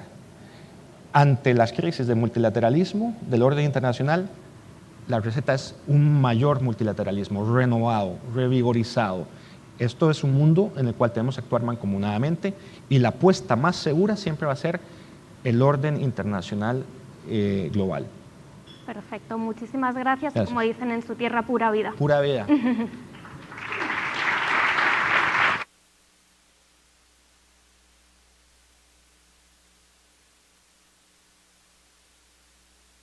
Thank you very much, Minister Tovar and Lorena, for a very nice, interesting interview. We are moving to the second part of this panel with when Macarena Vidal-Lee from El País will interview Christian Asinelli, Corporate Vice President of Strategic Programming of CAF, the Development Bank of Latin America. Thank you very much. Please join me in welcoming to the panel.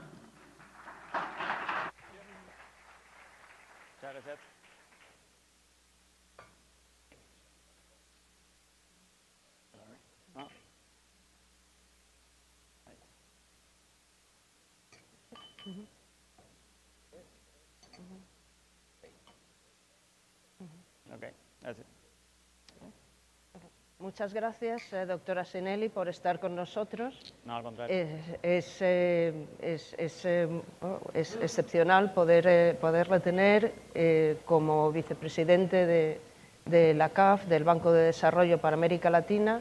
Tiene usted una posición de privilegio para analizar cuáles son las fortalezas y cuáles son las debilidades de América Latina en este escenario post-pandemia y de guerra que vivimos ahora en el mundo.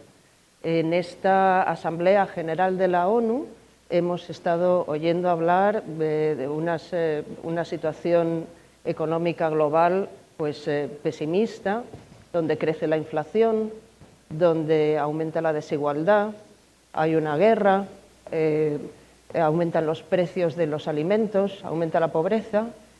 En este clima, ¿cómo puede América Latina contribuir a las soluciones?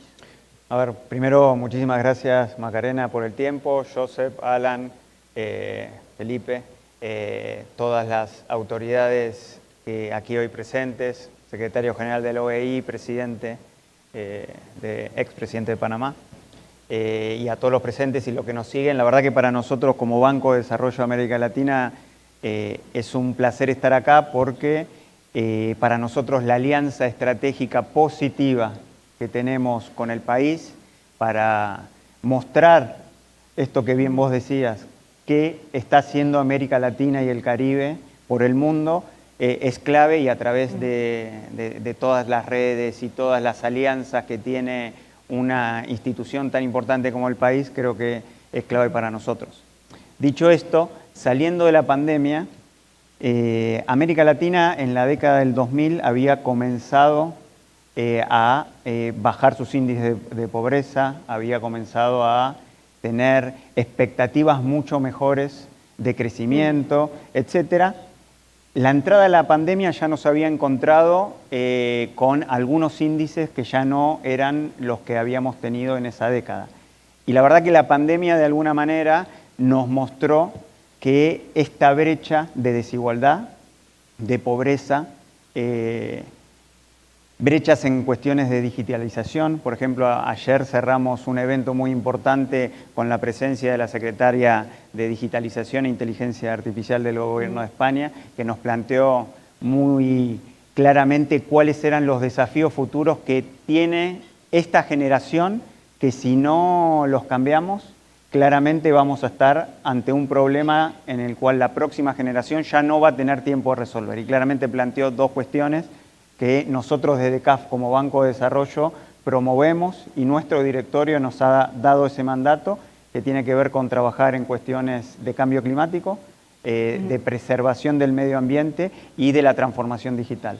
Dos espacios en los cuales América Latina puede hacer un aporte muy grande a lo que es la gobernanza del mundo, ¿no? Bien vos decías, estamos ante un proceso inflacionario, una guerra.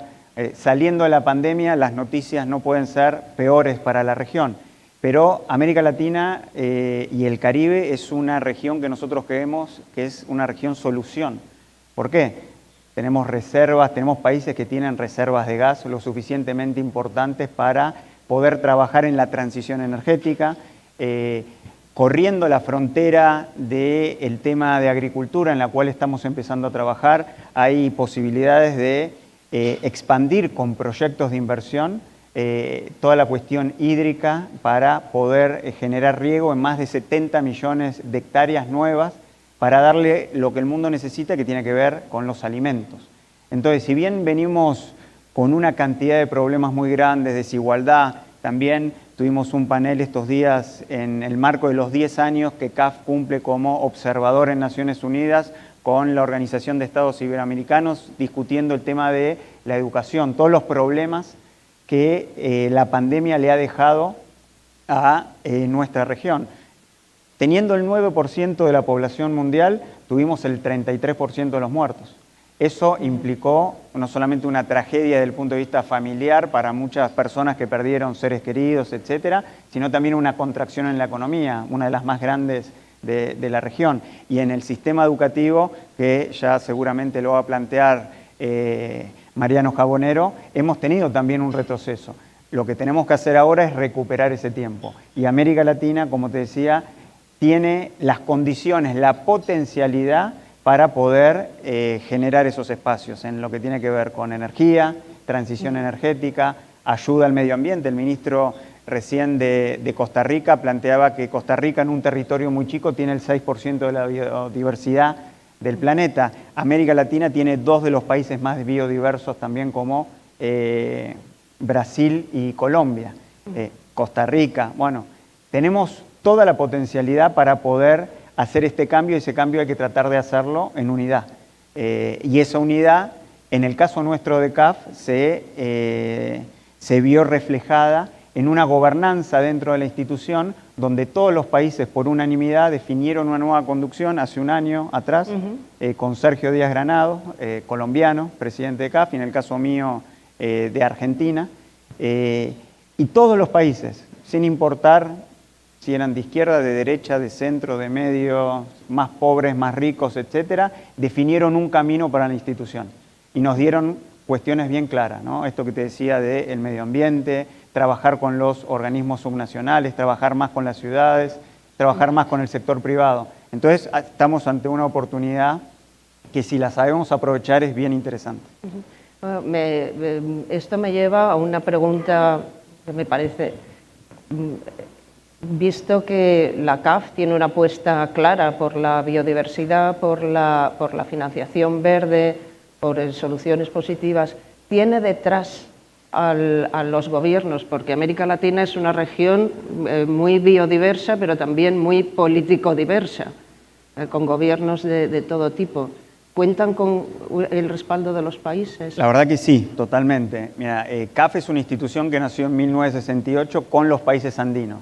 Y en la década del 90, el expresidente de la institución, Enrique García, tuvo la visión de abrirla a otros países de la región y extrarregionales. De hecho, nuestra institución es una institución iberoamericana.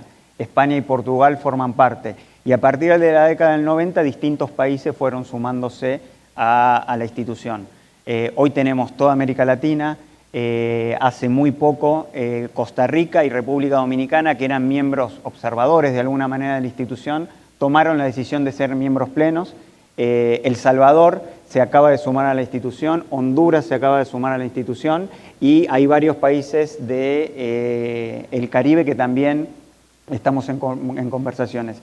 Yo creo que eso está pasando porque de afuera los distintos países están viendo que los gobiernos que forman parte de CAF nos han dado un impulso muy fuerte y ese impulso se dio en una cuestión clave para nosotros, que en un momento donde claramente los ingresos fiscales de los países están muy complicados, donde después de la pandemia toda la cuestión de la deuda ha crecido en todos los países, no solamente en nuestra América Latina, sino en el mundo, los países que integran CAF definieron capitalizar a la institución con 7.000 millones de dólares. En un momento donde todos se están retrayendo, todos están cuidando sus dólares, ¿no? Definieron de manera unánime y por consenso darle a esta institución más herramientas para poder duplicar el trabajo que hacemos en pos del desarrollo y tener más impacto. Entonces, si bien la región a veces parece que puede estar polarizada, etcétera, y muchas veces así es, también la región tiene la suficiente inteligencia para cuidar sus herramientas de desarrollo. Y en el caso nuestro de CAF, eso es lo que está pasando. En un mundo global, pero también muy dividido, en el que vamos hacia una división similar a la de la Guerra Fría, precisamente, ¿qué mensaje es el que la CAF haya podido aumentar su capitalización, algo que no han conseguido otros bancos de desarrollo? A ver, yo creo que es un mensaje que se le da a la comunidad internacional de que los latinoamericanos y los caribeños podemos cuidar nuestras instituciones. Esta es una institución que, como bien decía, es iberoamericana también, porque España y Portugal y España nos acompaña mucho. Es una institución en la cual todos los países toman crédito y todos los países ayudan a capitalizarla. No es una institución como otros bancos multilaterales donde tenés dos tipos de stakeholders, los que ponen dinero y los que sacan dinero. En esta institución todos la cuidamos de la misma manera porque todos ponemos y sacamos. Entonces, España obviamente está en una posición económica mejor y de hecho nos está ayudando mucho, pero en un momento donde tuvo crisis también utilizó la herramienta que tiene la institución, utiliza la cooperación técnica. Entonces, las decisiones que se toman en nuestra institución son por consenso. Aquí no vale si uno puso más o menos capital. El voto de Panamá vale lo mismo que el de Argentina, que el de Trinidad y Tobago, que el de El Salvador, etc. Esa gobernabilidad que tiene la institución creo que ha ayudado a mantener estos espacios de consensos, estos espacios de unidad para, de alguna manera, poder utilizar esta herramienta que es de los latinoamericanos, creada por los latinoamericanos, para los latinoamericanos, en beneficio propio.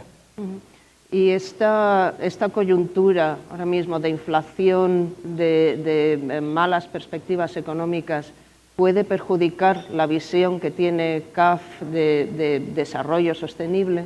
A ver, por ejemplo, en otro de los paneles que tuvimos en el evento que hicimos lunes y martes, la secretaria de UNTAC, Rebeca Grispan, decía que el mundo no estaba saliendo de la globalización, sino que se estaba reglobalizando.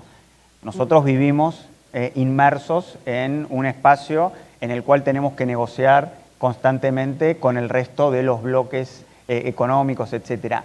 Volviendo al principio, América Latina, a pesar de todos los problemas que tenemos, desigualdad, pobreza, tenemos la potencialidad, si los gobiernos, porque esto requiere voluntad política, lo decía también el canciller de Costa Rica con respecto a la integración. La integración requiere una definición, una decisión. Nosotros estamos para acompañar esa decisión de los países con financiamiento, con equipos técnicos, etcétera. Y también ayudando a generar esos espacios de unidad. Estuvimos también esta semana acompañando a la CELAC y a la Asociación de Estados del Caribe en una reunión que no se daba desde hacía muchos años, donde se juntaron todos sus cancilleres para pensar la unidad de América Latina y el Caribe. estamos acompañando los esfuerzos que está haciendo la CELAC y la cumbre de la Unión Europea que se va a hacer en Argentina el 26 de octubre y estamos acompañando por un pedido del presidente Sánchez y de la vicepresidenta Calviño todo el trabajo que ya previamente está haciendo España para la presidencia que va a tener de la Unión Europea en el segundo semestre del año que viene, para que desde CAF seamos también una herramienta de acompañamiento y de unidad entre los países de América Latina y el Caribe y los países de Europa. Entonces, si bien estamos ante un escenario complejo, a mí me gusta mucho una respuesta que dio el Papa Francisco una vez que le hicieron una pregunta sobre si había que ser optimista o pesimista. Y él, todos creían que iba a decir, no, hay que ser optimista, y él contestó que no había que ser ni optimista ni pesimista, sino que había que tener esperanza, ¿no? La esperanza de que podemos lograr las cosas que nos proponemos. Creo que nuestra región tiene todas las potencialidades de nuevo y la esperanza de que podemos ayudar al mundo a tener las soluciones en cuestiones de cambio climático especialmente y en cuestiones de transición energética. Estamos hablando de unidad, ningún país, ninguna región puede salir adelante sola en un mundo tan globalizado y con unos problemas tan serios como los que vivimos. ¿Cómo puede ayudar, por ejemplo, a América Latina y Estados Unidos, que es un país vecino y al mismo tiempo familia, con 60 millones de hispanoparlantes, que como decía el ministro Álvarez, pues ya es más que en toda España? Totalmente. Bueno, nada, se habrán dado cuenta que soy argentino y estoy muy orgulloso del Papa que tenemos, que es un orgullo para América Latina. Él dice que nadie se salva solo, que estamos todos en el mismo barco. También lo dijo el ministro de Costa Rica, vivimos en un solo planeta. Si nosotros no somos capaces de cuidarlo, estamos ante una situación que puede ser catastrófica en el futuro. Entonces, ante ese escenario, yo creo que Estados Unidos está llamado, obviamente, a tener una relación con la región que sea propositiva, de generar inversiones en toda la región de Centroamérica, especialmente donde se dan la mayor cantidad de migraciones hacia los Estados Unidos. Estados Unidos tiene un rol muy importante que hacer para generar más trabajo en los países de América Latina y el Caribe y Centroamérica, para que las cuestiones de las migraciones también se puedan manejar de otra manera. Nadie emigra de un país porque quiere. Nadie se va de su casa, nadie se va de su tierra, de su patria, si no se ve obligado a hacerlo. Entonces, los países más desarrollados creo que tienen la posibilidad de ayudar a los países de América Latina y el Caribe de una manera inteligente. No pedimos que nos regalen nada, con inversiones que nosotros podemos devolver con trabajo, con energía, con alimentos, etc. Entonces es un ganar-ganar para todos. Y si hablamos de que Estados Unidos es familia, ya no digamos Europa. Antes de comenzar esta charla, hablábamos de cómo el presidente y usted mismo tienen pasaporte italiano. Tal cual. La relación entre Europa y América Latina es muy fuerte. ¿Cómo cuál es la receta que piensa usted que debe existir para ayudarse mutuamente Europa y América Latina? Yo creo que primero para nosotros como institución de desarrollo, España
no quiero ser catastrófico, pero la catástrofe el precipicio está ahí cerca.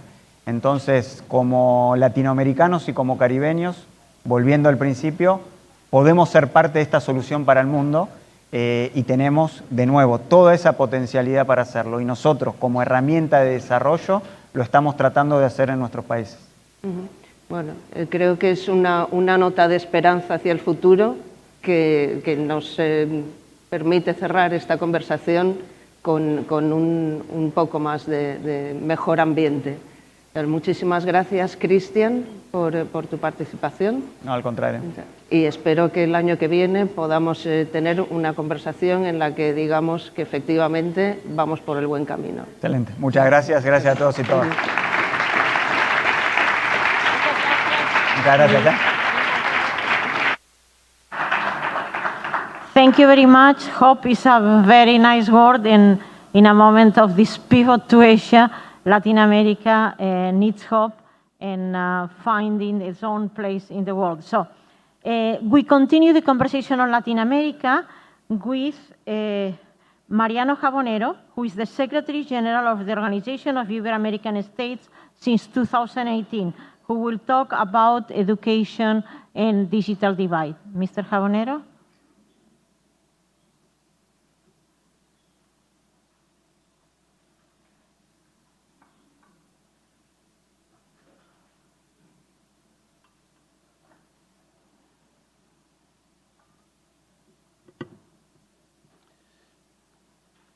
Buenos días a todos y a todas y un saludo muy especial con gratitud a Josep Urgulian por contar con nuestra participación aquí, al embajador Solomón también, muchísimas gracias por esta invitación y también quería dar un saludo a la secretaria de Estado que nos acompaña, amigo Juan, y al presidente Martín Torrijos de Panamá. Muchas gracias por estar y a todos los que estamos aquí presentes.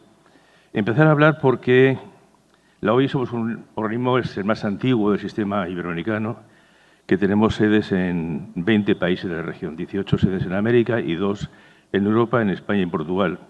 Los países miembros de la OIE son aquellos, todos de América y de Europa, cuyas lenguas oficiales son el español y portugués. Y esto es un tema no menor y en un foro económico no menor.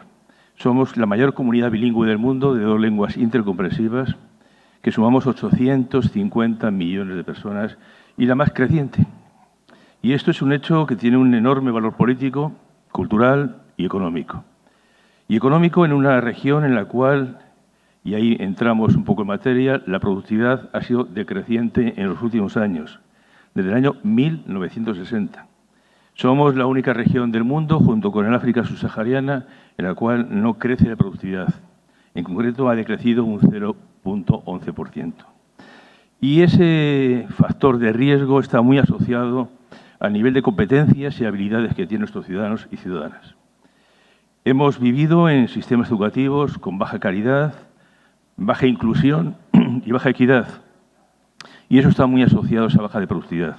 Y para nosotros, para la OIE, un organismo educativo, cultural y científico, ese es un gran problema, ese es un gran reto que tenemos que abordar. Somos un país en el cual, una región en la cual la formación técnico-profesional, que es la que genera mayor empleabilidad, es incompleta y débil. Pero tenemos también una situación particular en que la educación superior no mejora la productividad, como demuestra un reciente informe que hicimos junto con la OCDE. ¿Por qué? ¿Por qué no mejora la productividad? Porque es una educación superior con muy escasa internacionalización y casi nula movilidad. La segunda menor movilidad del mundo y es grave el hecho porque además es una movilidad que es externa hacia Estados Unidos y Europa, no interna. Como decía el ministro Tobar, no refuerza el mercado interno. Y eso es un hecho importante. El 80% de los egresados de nuestra educación superior tienen perfiles no compatibles con los empleos de más alta productividad, el 80%.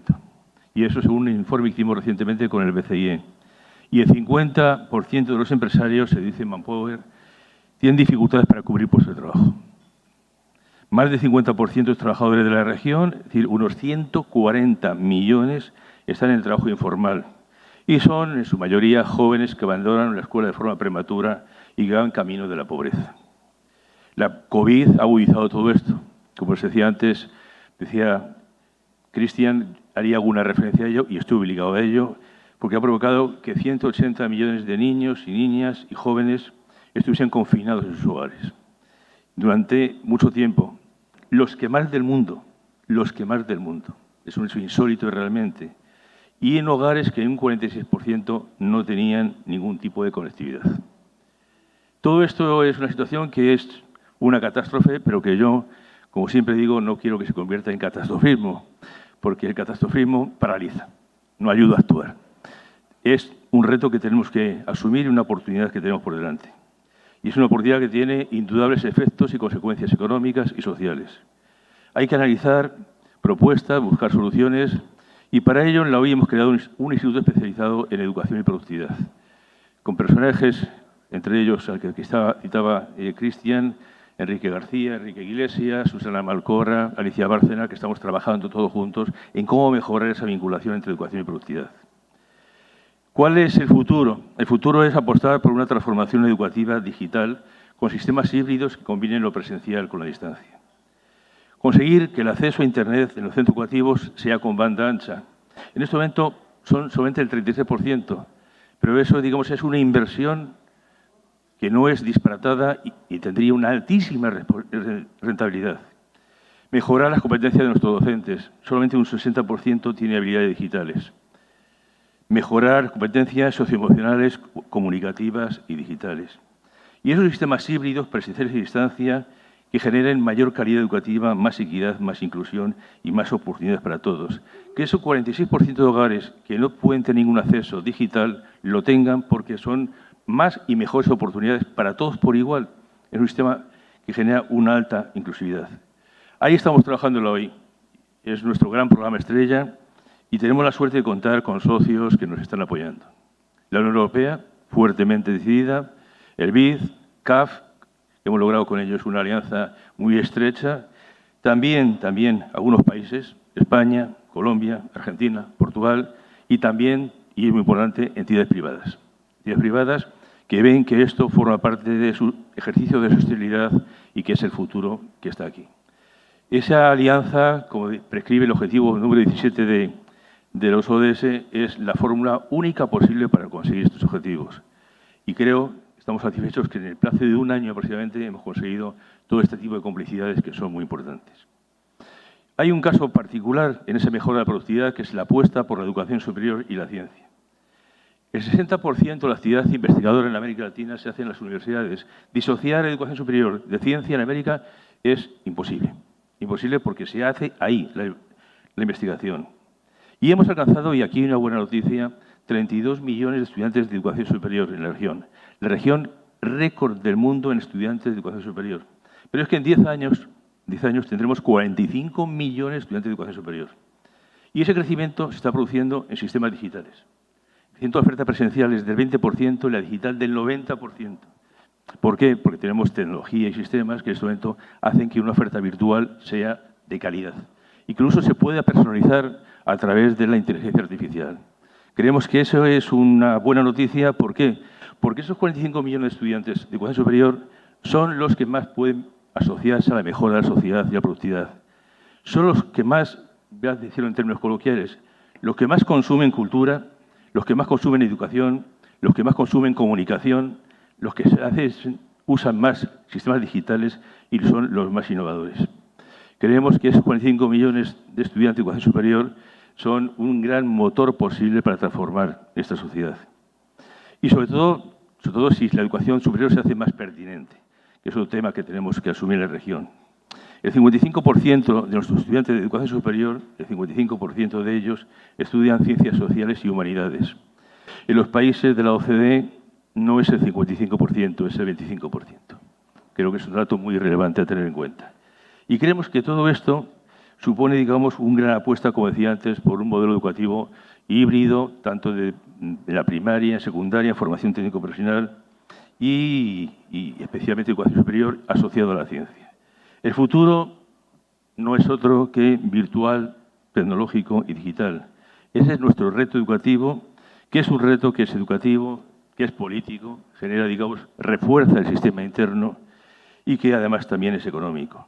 Ahí estamos trabajando hoy a través de 20 sedes en 20 países, en la cual contamos con en total cerca de 4.000 colaboradores que han activado un modelo de trabajo muy intenso con los países, con la banca multilateral, y que creemos que es aquello que tenemos y que debemos hacer para mejorar esta sociedad. Muchas gracias a todos y a todas.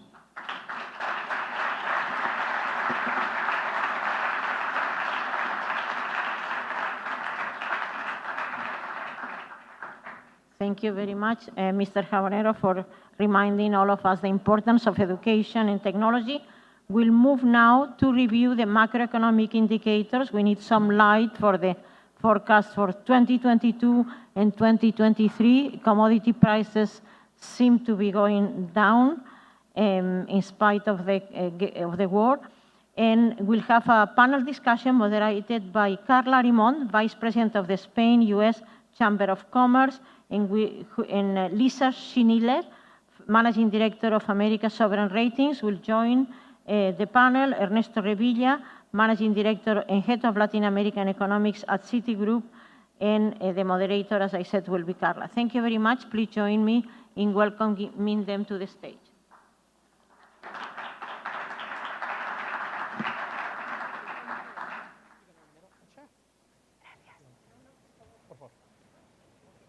You think? Good morning. We're almost very close to the coffee break, so please bear with us. We're getting there. Good morning. Well, it is my pleasure to moderate this roundtable in representation of the Spain-US Chamber of Commerce. Thank you for having us. Welcome and thank you again.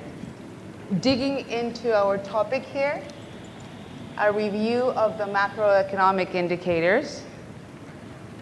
Our world is indeed shaken, not stirred, but shaken. Yet unlike James Bond, I must say, and his famous martinis, this is how we have our coffee every morning. A few headlines para el desayuno, early. New York Times, Wall Street is on the edge and it tries to guess what the Fed is thinking. Financial Times, Wall Street tumbles after hotter than expected inflation reading.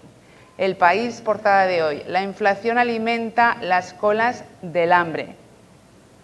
¡Qué miedo! What in the world is happening? And for that, our speakers here are going to explain to us the uncertainties and the macroeconomic indicators that surround us. So please enlighten us. And it is my pleasure to introduce our panelists today. Here on my right, Lisa Schiniller. Lisa is Managing Director of S&P Global Ratings.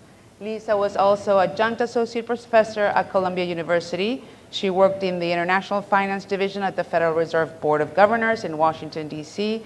Previously, she was an economist at Exxon. She holds a PhD in economics from Yale and a BA in economics and Spanish from Wellesley College. Thank you for being here, Lisa. Thank you, Carla. Real pleasure, as always.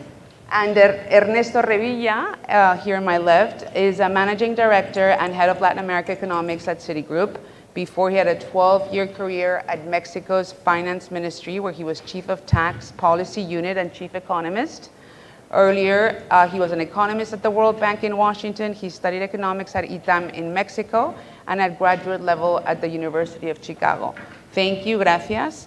Y arrancamos, si os parece bien. Lisa, why don't you begin giving us your helicopter outlook of the macroeconomic indicators, where we're at today, how you foresee the closure of this year and next year. Sure. Thanks so much. Again, it's really a pleasure. After a COVID hiatus, we're back, and always appreciate the invite and the discussions. So, big picture, it's not great news. You know, we see slowdown across the globe, given the very complex geopolitical context, the uncertainties that abound, and as central banks are acting to tame inflation, and that's a global action in essence. I'll put out there and want to highlight we're in the middle of the company is the economics team, we're in the middle of updating our forecast. So some of the numbers I'll put on the table, they're a little outdated, but they're literally, but I'll give you the tendency, and they're generally lower. But we are in the middle of that forecasting round. So let's start off with the U.S. We came off of a 37-year high last year of growth of 5.7%. So we've had deceleration. We expected deceleration. Over the course of the year, we have increased our recession risk, given all the news that's highlighted. We're about 50-50 in terms of a recession, not with from an MBR definition as opposed to the 2 consecutive quarters, which we already had this year. But the risks are tilted, and particularly as we move into 2023, given what we do see is the Fed taking aggressive steps to contain inflation, including expectations. So we had over 2 earlier in the year. Our last forecasting round is probably closer to 2, given what we had through the first half of the year. And we had 1.6 for next year. Again, this is probably dipping all a bit lower, but we still don't have formally kind of a contraction, a deep recession. We're assuming a low growth story, low growth recession in essence. And it's still, you see, there's weaknesses that abound, but there's still strength in the labor market. And I think it's not that it's as broadly disseminated that we've seen, notwithstanding the rate hikes that have happened and the expectations around them, hitting consumer spending, business spending, sentiment, as companies and households are tightening budgets, banks are tightening lending standards.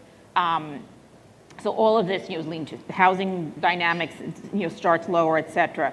So, we also see unemployment, ticking up over the forecast horizon, but then coming down, but it's still down importantly from its pandemic levels.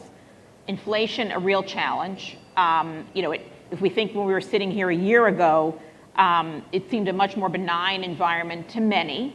And then, things started really kicking in, and all exacerbated really by the war, the conflict with Ukraine and Russia. And we're in the U.S., we're down from the peak of inflation of June, that 40-year high. But we still have it. We're still running over 8, and we see S&P sees it averaging more or less in the 7.5 range this year. Declining by half next year. But even with the declining by half, that's still above the Fed's target, and really only moving to target in 2024. And that is a general statement, I would say, for our forecasts across the globe in terms of slowly in LATAM, in Europe, coming back slowly to target. We expect the Fed to be more hawkish. The team had rates moving up toward the 300. 350, 375 next year, probably tilted up, right, on that. Turning to Europe, segueing to Spain, there, really the cutoff in gas supplies, that's the key risk, both in terms of the quantity in certain economies and price for others. And it's the price push and the hit to real incomes, et cetera, that's going to hit, in our view, Spain more, right? Spain is not as linked in terms to direct supplies to Russia, et cetera. And again, with, we had growth of over, 2.5 this year, a little under 2 next year for the Eurozone as a whole. This is going to be going lower as the ECB is stepping up as well. In Spain, we have a refreshed forecast out. We have growth of, say, 4.5 this year, and we had positive surprises in Spain with the tourism this summer, et cetera. So you have some strength going in, but we do see it closer to 1% real GDP growth next year. And it's really, the risk of more supply disruptions, et cetera, weighing on business confidence, disposable incomes with the tick up in inflation. However, the funds from the EU do support, in our view, infrastructure spending, investment spending over the next couple of years. So that's a positive. Inflation, again, driven more by energy, notwithstanding, you've got a little, some tax breaks in Spain have limited the impact of inflation vis-a-vis some other countries. But, clearly, we have that pressure point with inflation around 10% this year. Thinking deflation during the pandemic, that's a huge rise, and moving to a little over 5 next year. Before we switch to LATAM, because this is this backdrop of slowing, you have to mention China, right, for the globe and for the region, to be very honest. And again, the slowdown story from the 8% handle to the 3-ish handle this year. And we had it moving stronger next year, but I guess the question mark there as the teams put out their forecast, I think there's certainly pressure there given zero COVID, given what you see in the property market, et cetera. So the backdrop for LATAM is challenging. And indeed, we had, and the backdrop for LATAM was always challenging. It's a low growth region. It grows on, in general, half the rate of emerging Asia. As investments lower, as trade links they're more closed economies, the region's more highly indebted. So while it took a super strong hit during COVID, it did bounce back, but there's heterogeneity in the bounce back. And the second largest economy in the region, Mexico, is still significantly below its pre-pandemic growth level. And so this weighs on kind of overall for the region. We see growth from, on average for the big 6 economies, 7-ish last year, going down towards 3 this year. And I would say, we had 2-ish before, but it's probably lower than that for the region moving into next year. With inflation above target, and the banks, central banks in the region they started hiking last year. So this is already weighing on and magnifying the slowdown that we see over the course of this year. And this all weighs on, unemployment, which had come off its highs, but there are fragilities in there if you think of underemployment in various countries or seeking better employment, poverty levels, et cetera. Then the tick up in inflation really weighs on this for households. Absolutely. And thank you for covering that and covering the global perspective, US, Latin, Eurozone, including Spain. And a lot of those indicators, I believe, there's certain disparity in the drivers behind them. The labor is a clear example. How would you compare what that labor indicator is doing in the US versus Europe in particular, or Latin America? Big picture, I would say we see, the team sees some strength in the labor markets, both in the US and in Europe, right? Then if you delve into comparatively speaking, right? Yeah. I think that's where I would, however, real wage gains are diminishing because of the inflation story, notwithstanding still comparatively low unemployment in the US, for example. In LATAM, it varies by country. You still have unemployment rates in double digits. Brazil, for example, and that tends to be structurally higher than in Mexico, at least the published rate.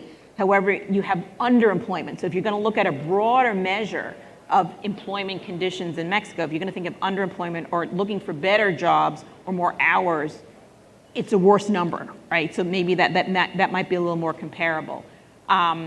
But this leads to pressures on politicians, looking in globally and certainly in the region for subsidies on for food, fuel, et cetera.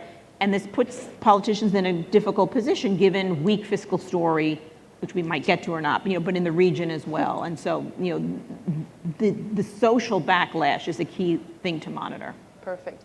And in addition to the more traditional indicators that we've covered, the new indicators that are today keeping us awake at night, things like COVID, things like the invasion of Russia, things like the supply shock. How do you see that play out in the different markets, especially comparing Euro with the US or Latin? Yeah, I think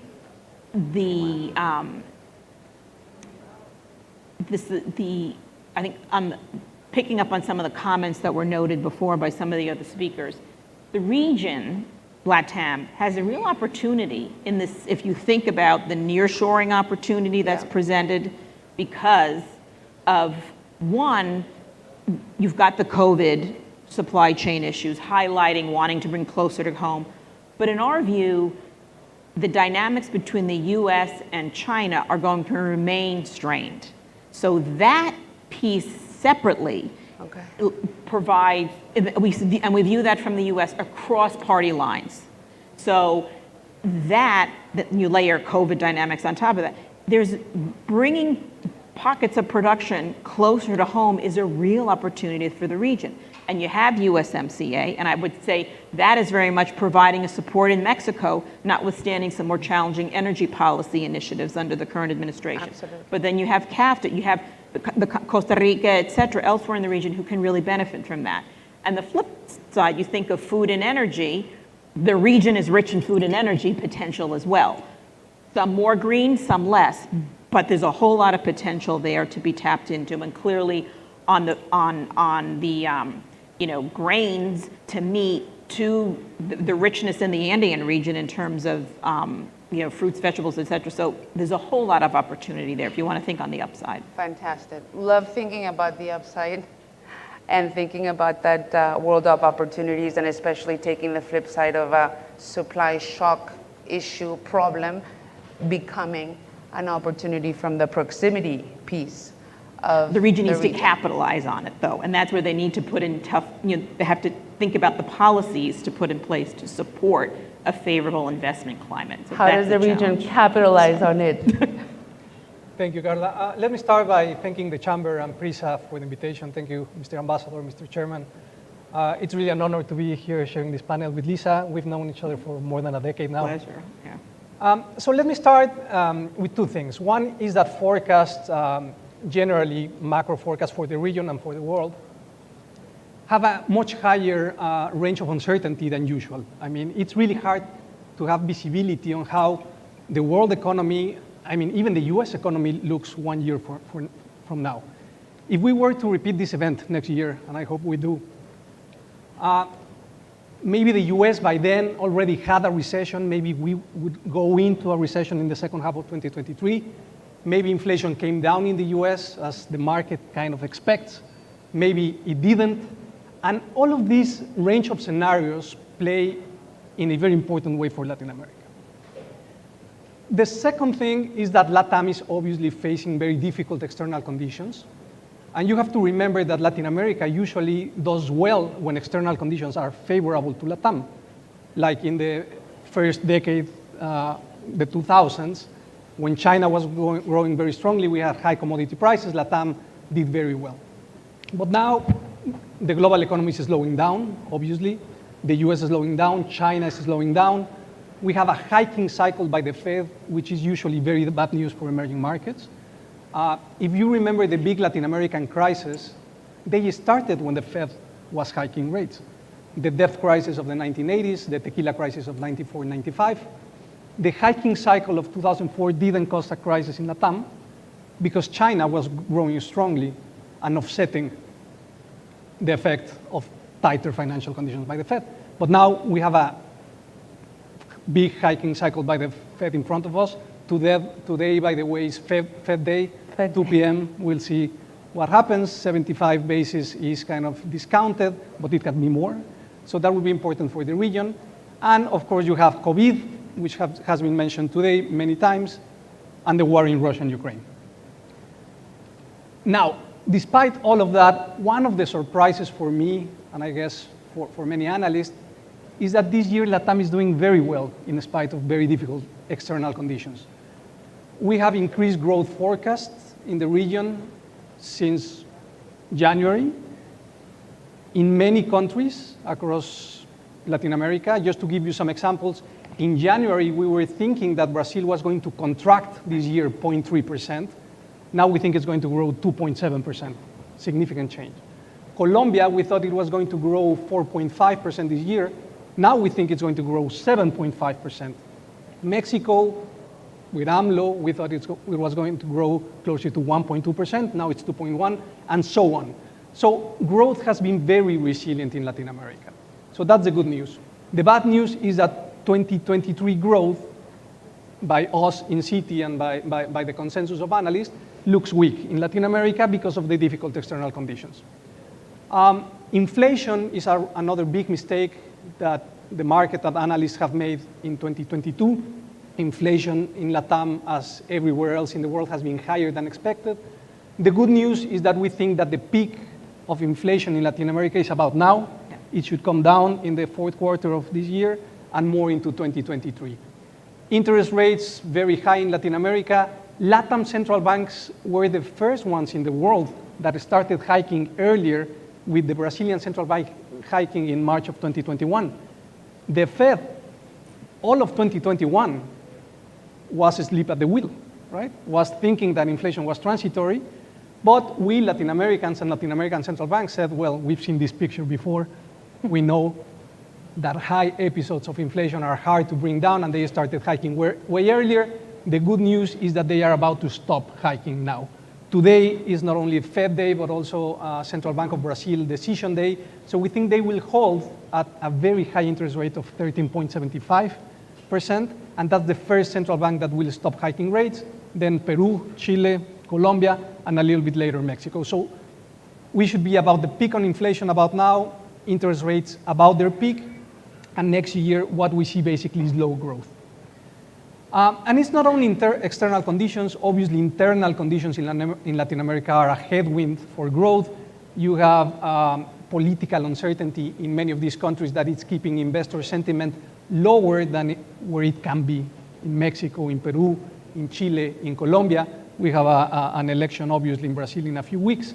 So all of this is keeping investment sentiment below its usual average, and that keeps investment low and growth low.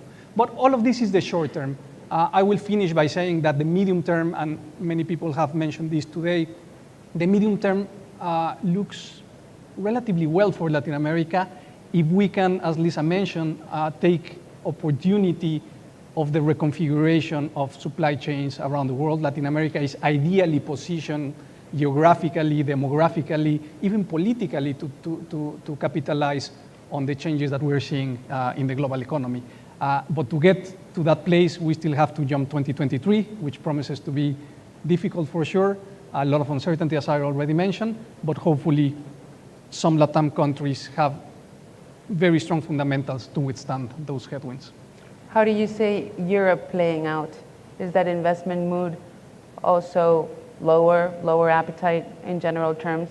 Exactly, no, and that's a great point, because sometimes you don't get a synchronized slowdown in the world, and one region, as I already mentioned, China, can offset the headwinds from another region.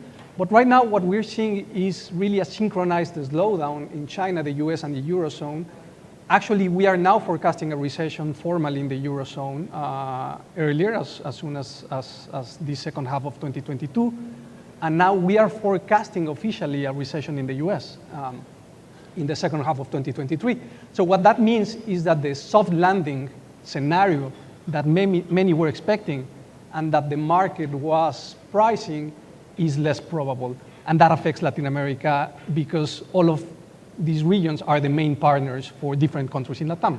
For Mexico, the US, and Caribbean and Central America. For South America, China, and Europe. So the slowdown is going to be a headwind for sure. Perfect.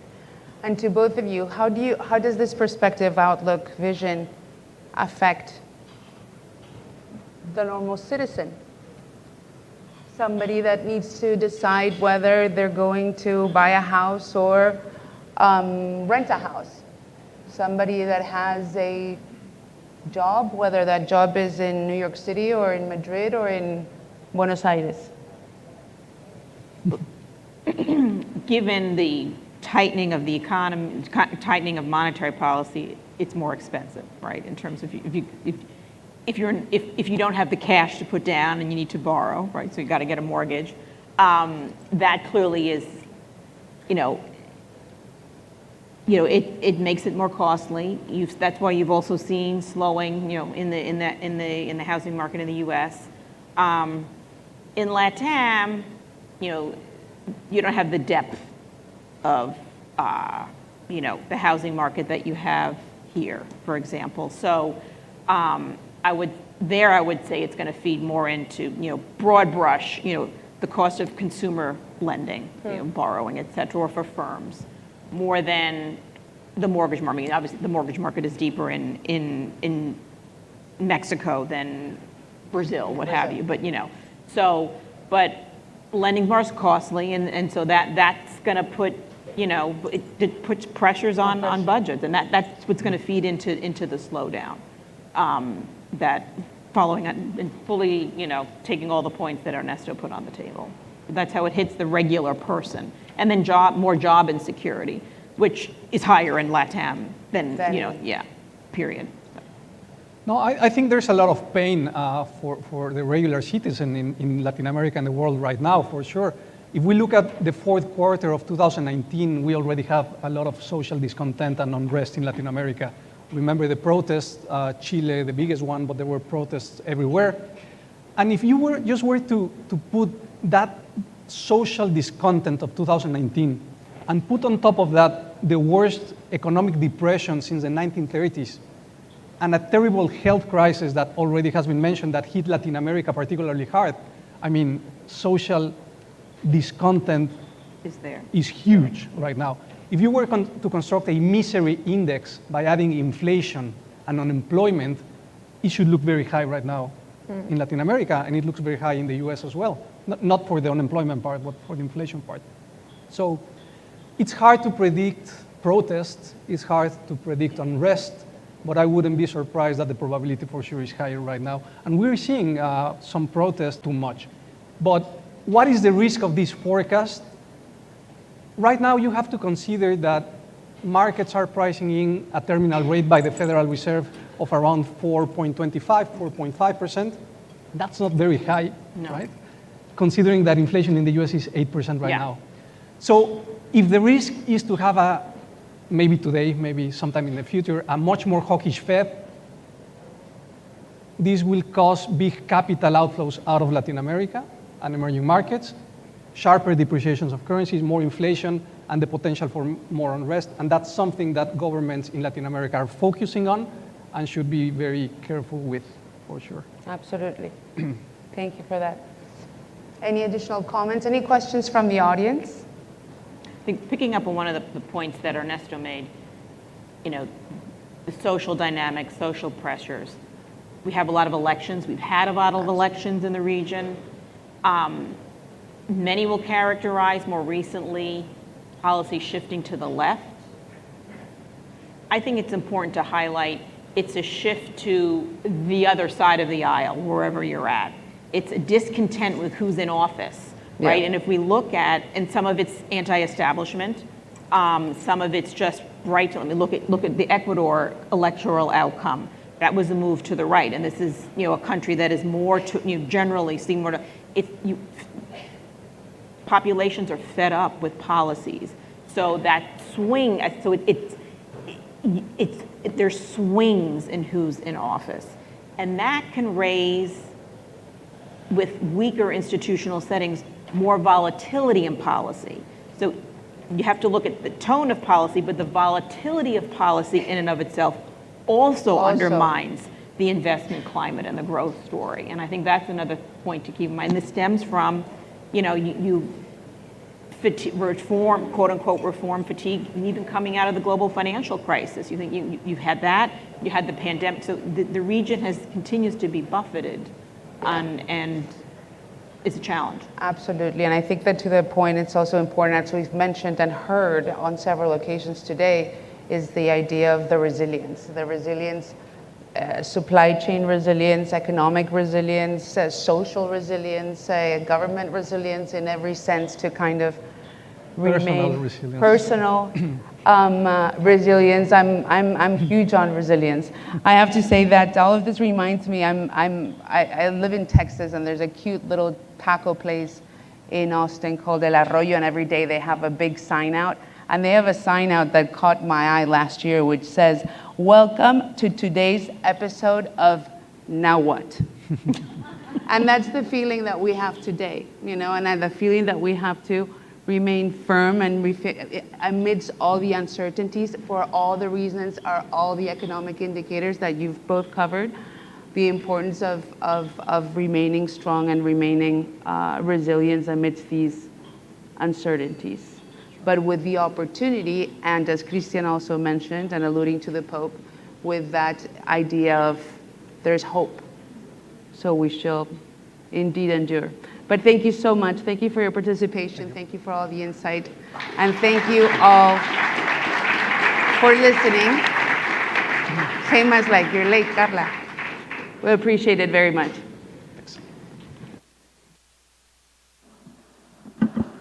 Thank you very much. I wanted to talk a little bit about technology and all the investments in the region to give a little bit of hope because the news are not very good. But let's take a break. I think we need a break. No? Yeah? Thank you, Prime Minister. And now I will ask Ambassador Solomon to introduce Prime Minister Pedro Sánchez. Thank you.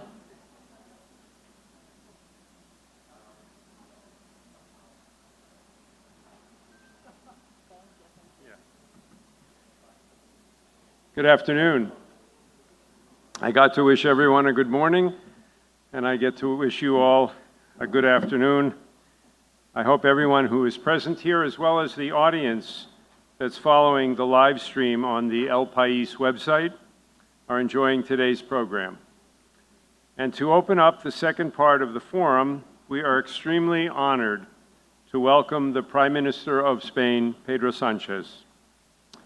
The Prime Minister has been the leader of the government since June of 2018. He has also been the Secretary General of Spain's Socialist Workers' Party, the PSOE, since June of 2017, having previously led the PSOE from 2014 to 2016. Prime Minister Sánchez began his political career in 2004 as a city councillor in Madrid, before being elected to Spain's parliament in 2009.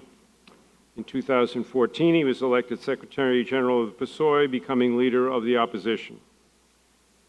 As Prime Minister, Pedro Sánchez has taken a much more active role in the international scene, including in the European Union, having said Spain has to claim its role, and having declared himself a militant pro-European. Last year, after the fall of Kabul and the takeover of Afghanistan by the Taliban, Prime Minister Sánchez offered Spain as a hub for Afghan refugees. President Biden called the Prime Minister at the time to praise Spain's leadership in rallying international support for Afghan women and girls, and to thank him for temporarily housing at the military bases at Rota and Marón Afghan refugees who were bound for the United States. He hosted a very successful NATO summit this past summer, during which he reaffirmed with President Biden the close strategic relationship between Spain and the United States. I happened to have been in Madrid shortly after the summit, and everyone was talking about what a successful international gathering it was and how wonderfully the Prime Minister presided over that summit. We are very grateful for the Prime Minister's participation in this forum today and in years past, because it contributes to strengthening the business and commercial ties between Spain and the United States, and it represents the close relationship between our countries, a relationship that is based on common interests and shared values, including the promotion of democracy and human rights. It is now my great honor and privilege to welcome Spain's Prime Minister, Pedro Sánchez, to the stage.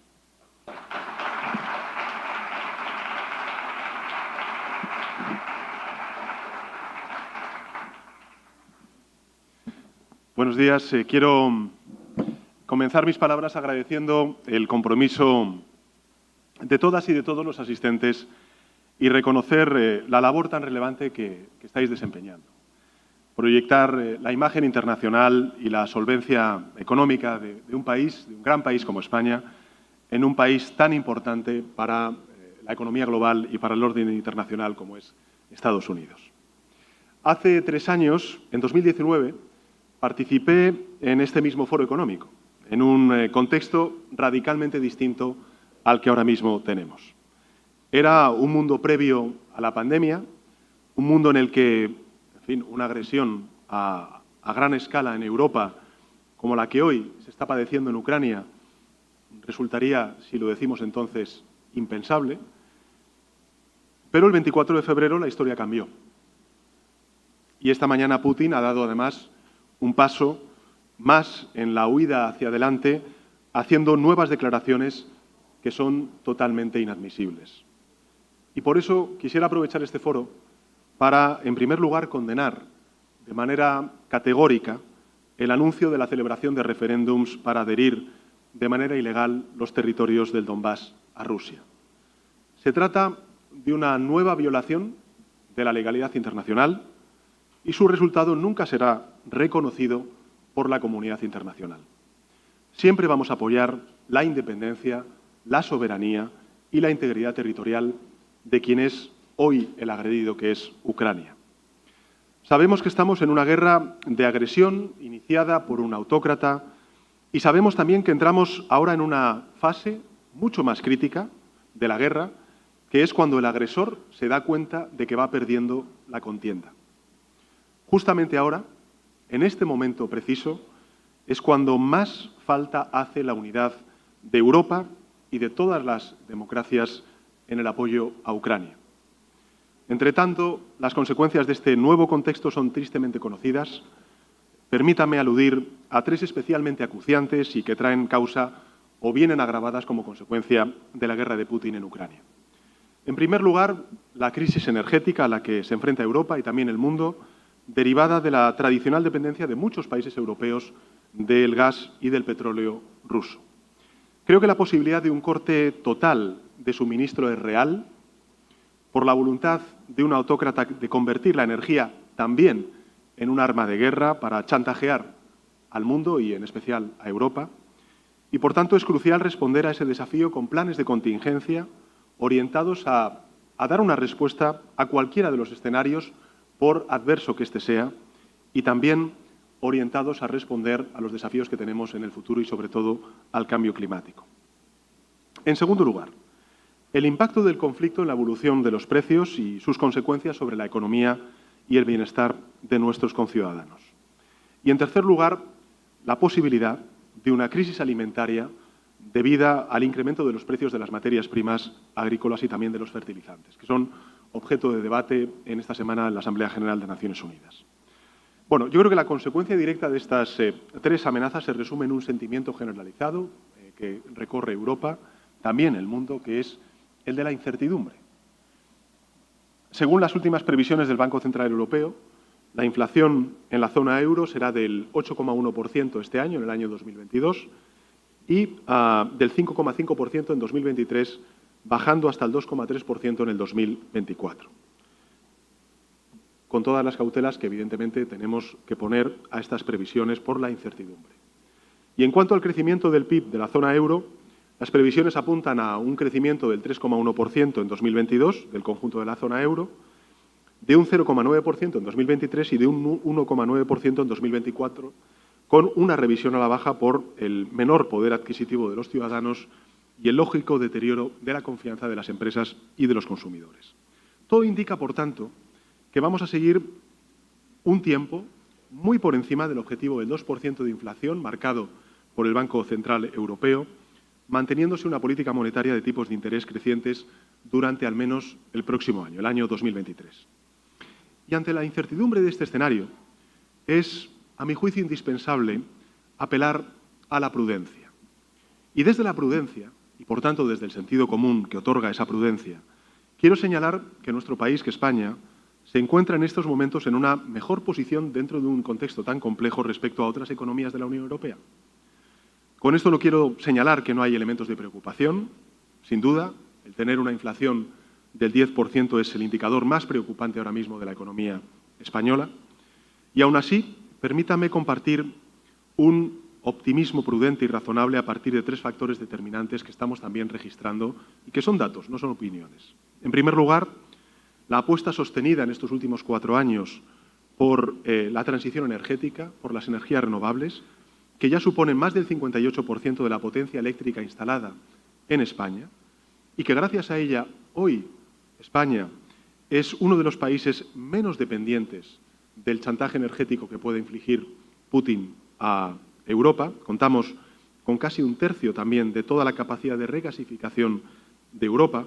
De ahí que siempre les digamos a nuestros queridos amigos franceses que sería bueno que pudiéramos aumentar la capacidad de interconexión con Francia para poder ofrecer alternativas también a aquellos países más dependientes del gas ruso que nosotros.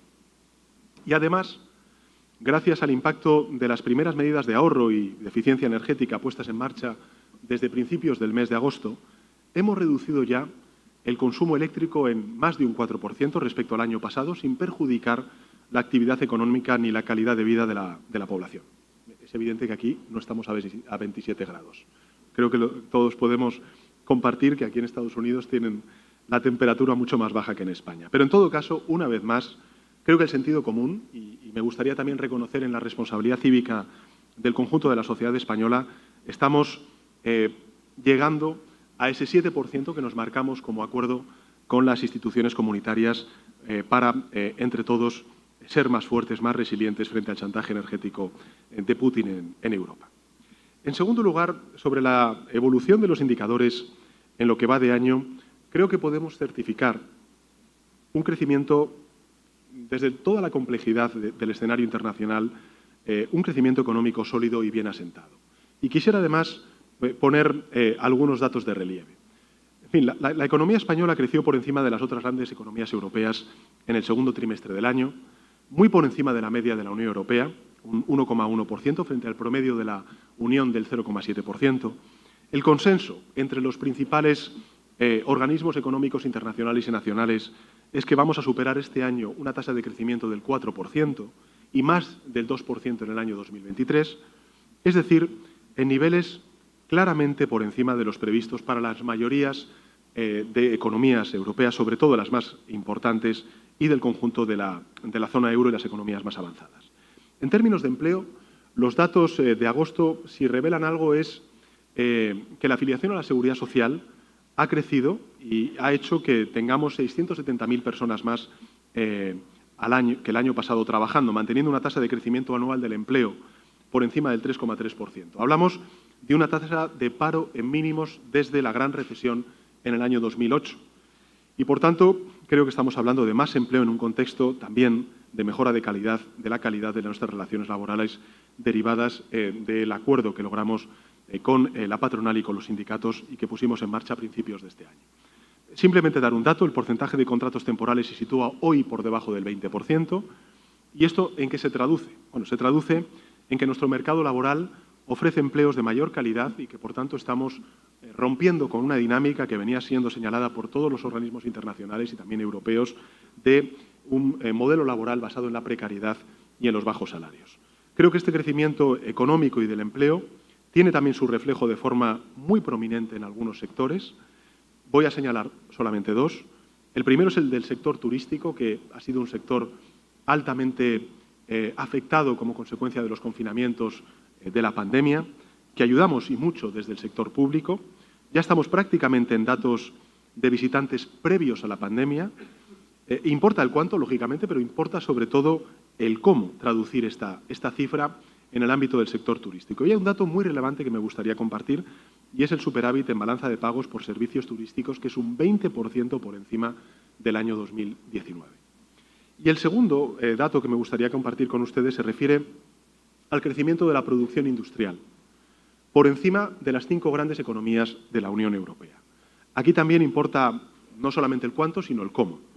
Las exportaciones de bienes han crecido un 20% en este último mes y se trata de la segunda mayor tasa de crecimiento del grupo de los 5 grandes países de la zona europea, lo que demuestra, bueno, pues que estamos mejorando en competitividad, la competitividad de nuestras empresas en los mercados globales. Y finalmente, junto con los positivos datos de coyuntura creciente, o reciente, mejor dicho, la economía española presenta hoy unos fundamentos, creo, mucho más robustos que en el pasado para abordar todo el escenario tan complejo económico que estamos viviendo. Hogares y empresas están mucho menos endeudados que en el pasado, lo que nos fortalece ante un escenario de subida de tipos, como estamos viendo, como consecuencia del endurecimiento de la política monetaria. Gracias a los esfuerzos sostenidos durante este contexto de tipos bajos, el coste de servicio de la deuda representa hoy el 2,1% del Producto Interior Bruto Este yo creo que es un dato muy importante porque es similar al de hace 2 décadas, cuando la tasa de endeudamiento estaba en el 50% del Producto Interior Bruto. Hoy no estamos, desafortunadamente, en esas tasas. Y además, pese al impacto de la pandemia y también de la guerra, nuestro país mantiene un superávit por cuenta corriente positivo y una capacidad de financiación de 1,4 miles de millones de euros. Es decir, nuestro crecimiento es mucho más resiliente y diría también mucho más equilibrado que en el pasado. En síntesis, hay una apuesta clara por la digitalización, por la sostenibilidad medioambiental y energética como factores de progreso de España, solidez también en los fundamentos de nuestra economía y pese al alza de los precios, estamos trabajando por revertir también esa curva, hay un crecimiento robusto y equilibrado con una evolución muy positiva, muy alentadora del empleo. Y, por tanto, desde la máxima prudencia, creo que estas cifras y estos indicadores invitan a confiar en la economía española para enfrentar cualquier desafío. Y hoy no hay mayor desafío que el derivado del chantaje energético con el que Putin intenta someter a los países europeos. Y en ese contexto, pues permítame detenerme en una cuestión en la que España está siendo protagonista indiscutible a la hora de articular la respuesta europea a esta guerra, pero hasta incluso antes de esta guerra. Hace un año, en el mes de septiembre del año pasado, el Gobierno de España comenzó a trasladar a las distintas instituciones comunitarias y también al resto de Estados miembros la necesidad de reflexionar y de afrontar una profunda reforma del mercado eléctrico, cuyo diseño muestra evidentes ineficiencias ante un contexto energético muy distinto de aquel para el que se creó. Topamos con muchas resistencias iniciales, pero tras duras negociaciones en junio de este año, creo que hemos conseguido plasmar parte de nuestras propuestas con la creación de ese mecanismo ibérico, esa excepción ibérica, un mecanismo para limitar el precio de referencia del gas en España y en Portugal, como consecuencia de la, digamos, poca interconexión y la poca integración de España y Portugal en el mercado eléctrico europeo. Y el resultado es incuestionable. Las virtudes de esta medida son indiscutibles. Una considerable reducción de los precios mayoristas de la electricidad en la península ibérica en comparación con lo que está ocurriendo en el resto de Europa. Ahora, ¿qué es lo que ha ocurrido? Bueno, pues que el Poder Ejecutivo Europeo, la Comisión Europea, acaba de anunciar la necesidad de implementar medidas de intervención en el mercado energético, algo que veníamos defendiendo en España desde hace muchísimo tiempo.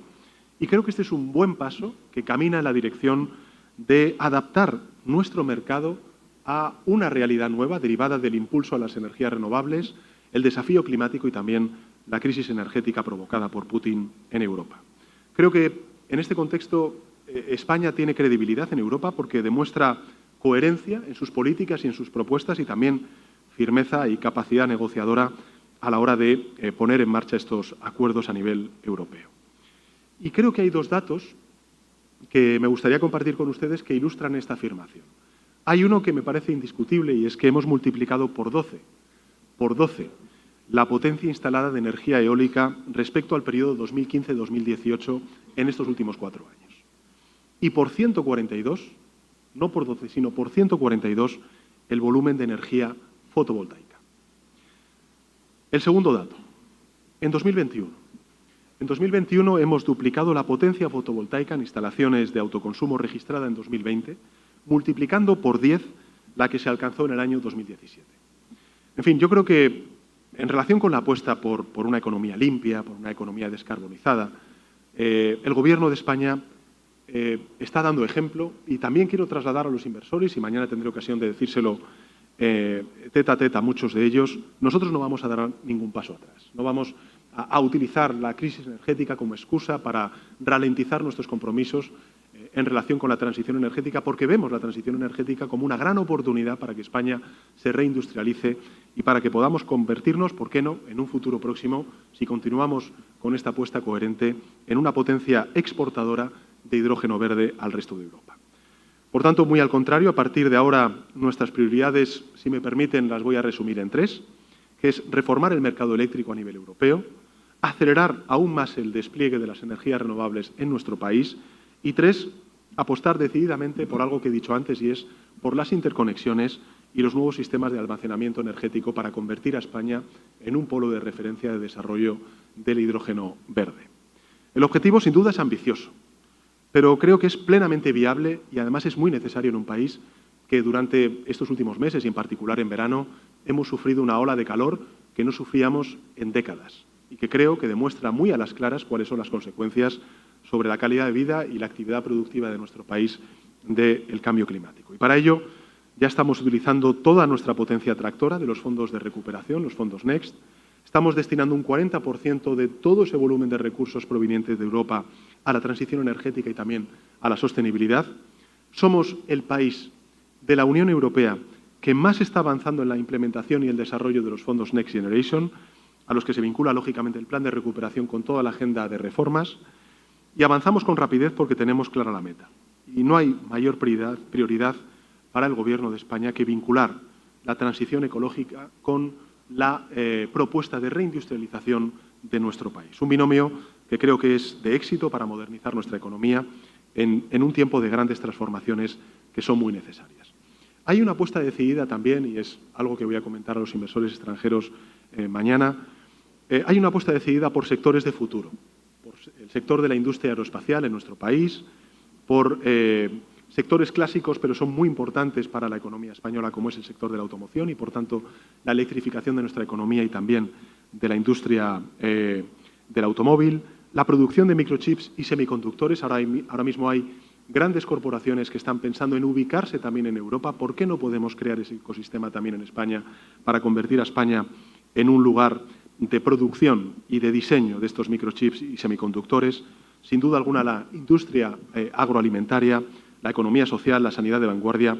En fin, son ejemplos, junto con todo lo que estamos desplegando en el ámbito digital, del proceso de transformación en el que está inmerso España. Un camino que España está andando con la atracción de fuertes inversores de capital extranjero, en proyectos emblemáticos desde una perspectiva de reequilibrio territorial que me gustaría también compartir con ustedes.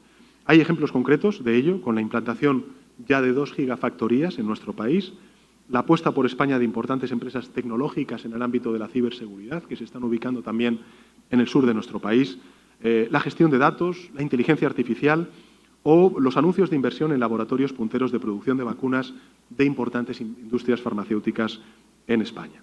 Creo que la experiencia reciente demuestra hasta qué punto es, yo diría que imprescindible, potenciar esta idea que hemos ido desarrollando desde el sector público y también desde el sector privado, y es el de la autonomía estratégica, tanto de nuestro país como del conjunto de la Unión Europea, en el corto y en el medio plazo. Y a esta filosofía, bueno, pues responden iniciativas como el proyecto estratégico de semiconductores, que vamos a dotar con hasta 12.000 millones de euros. Va a ser el proyecto estratégico más importante de todos los fondos Next, 12.000 millones de euros, para que empresas líderes del sector puedan venir a España con un objetivo claro, como decía antes, y es que España pueda tener capacidad en el presente y en el futuro de diseño y producción de microchips. En definitiva, creo que el panorama que, en fin, he querido compartir con ustedes en esta intervención ofrece una conclusión clara en este contexto de alta incertidumbre, y es que España garantiza solidez y garantiza también estabilidad gracias al proceso de reformas que estamos abordando. Un proceso de reformas que lleva a la modernización de nuestro país. Lo tenemos todo, creo que para acoger grandes inversiones en las áreas que ya están perfilando un futuro en el que a la vez nuestro país pues, no debe llegar con retraso. Tenemos un plan de país en marcha, tenemos el capital humano, tenemos las infraestructuras, tenemos también el tejido empresarial con la ambición necesaria para convertir estos desafíos en oportunidades. Y, por tanto, no se trata simplemente de asistir como meros actores pasivos a este cambio, a este proceso de cambio en el que está el mundo y también Europa, sino, ¿por qué no?, liderar con el ejemplo y con las políticas algunos de estos cambios tan poderosos como es, por ejemplo, el de la transición ecológica y la política energética. Esa es la España en la que creo, la España por la que está trabajando el Gobierno de España, y para que, en fin, me gustaría contar con todas ustedes y también con todos ustedes con como los mejores embajadores, en definitiva, de España, aquí en Nueva York y, por qué no decirlo, también en el mundo entero. Muchísimas gracias al Grupo Prisa por la invitación y gracias también a los asistentes por acudir a esta cita.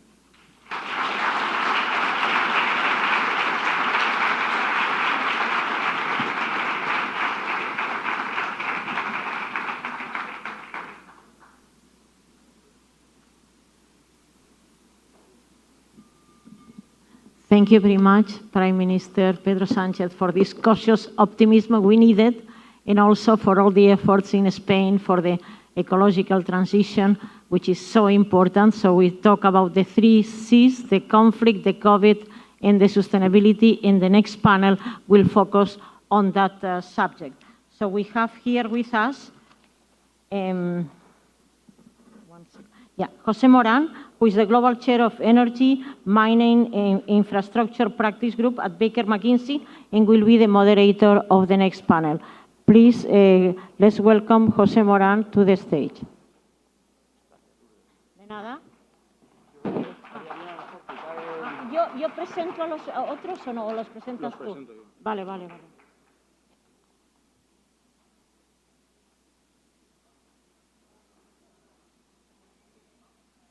Adelante, por favor. Yo pensaba ponerme aquí y así. Perfecto. Luis.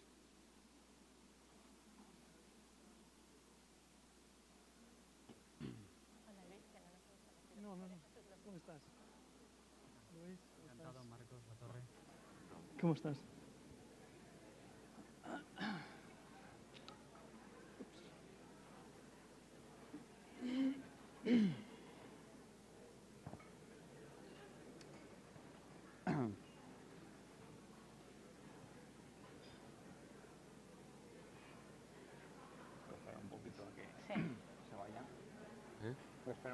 Sí, pero es imposible. ¿Ya tienes el micrófono? Sí. Yo creo que ahora ya nos activan, ya venía algún poquito. Estábamos sufriendo, no sabíamos si estabas o no estabas. Ah, no, es que bajaba un rato, está en teléfono. ¿A quién le ibas a preguntar primero? Tu primera pregunta es básicamente que si tanto el COVID como los cambios de precio de combustible y de energía, como si han ralentizado o no. ¿En qué orden vamos las preguntas? Yo pensaba empezar ahora contigo. Perfecto. Vale. Entonces, ¿cómo han ralentizado los esfuerzos para la sostenibilidad? Vale.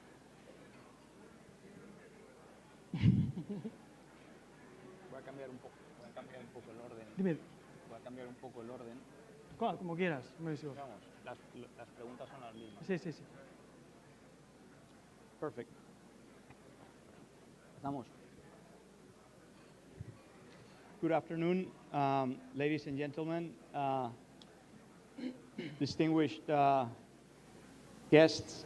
Thank you so much for your presence here today. It's an honor for me to introduce the panelists and this panel. Obviously, I want to thank the U.S.-Spain Chamber of Commerce for organizing again this incredible event.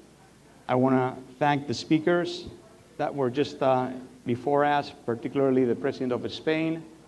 And now I think we're going to bring things to reality, to the day-to-day practice. We're going to go hear from the experts, from the trenches, leaders in their respective industries that have basically, for years, established, a excellence in their different industries. I really hope that people could quiet down a little bit so please, thank you so much.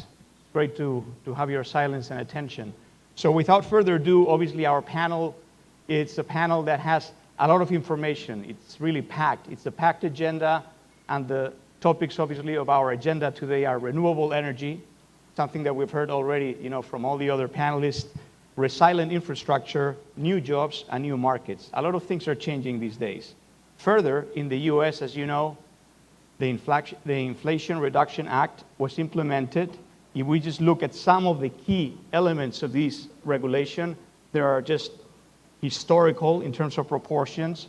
We look at different clean tech packages that have been right now open in the amount of 369 billion US.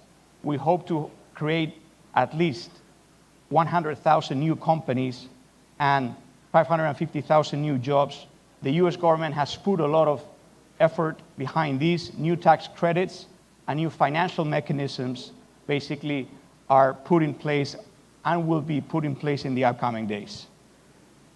Without further ado, I'll start by introducing our panelists, which again, these are all leaders in their different sectors, very familiar with the US market.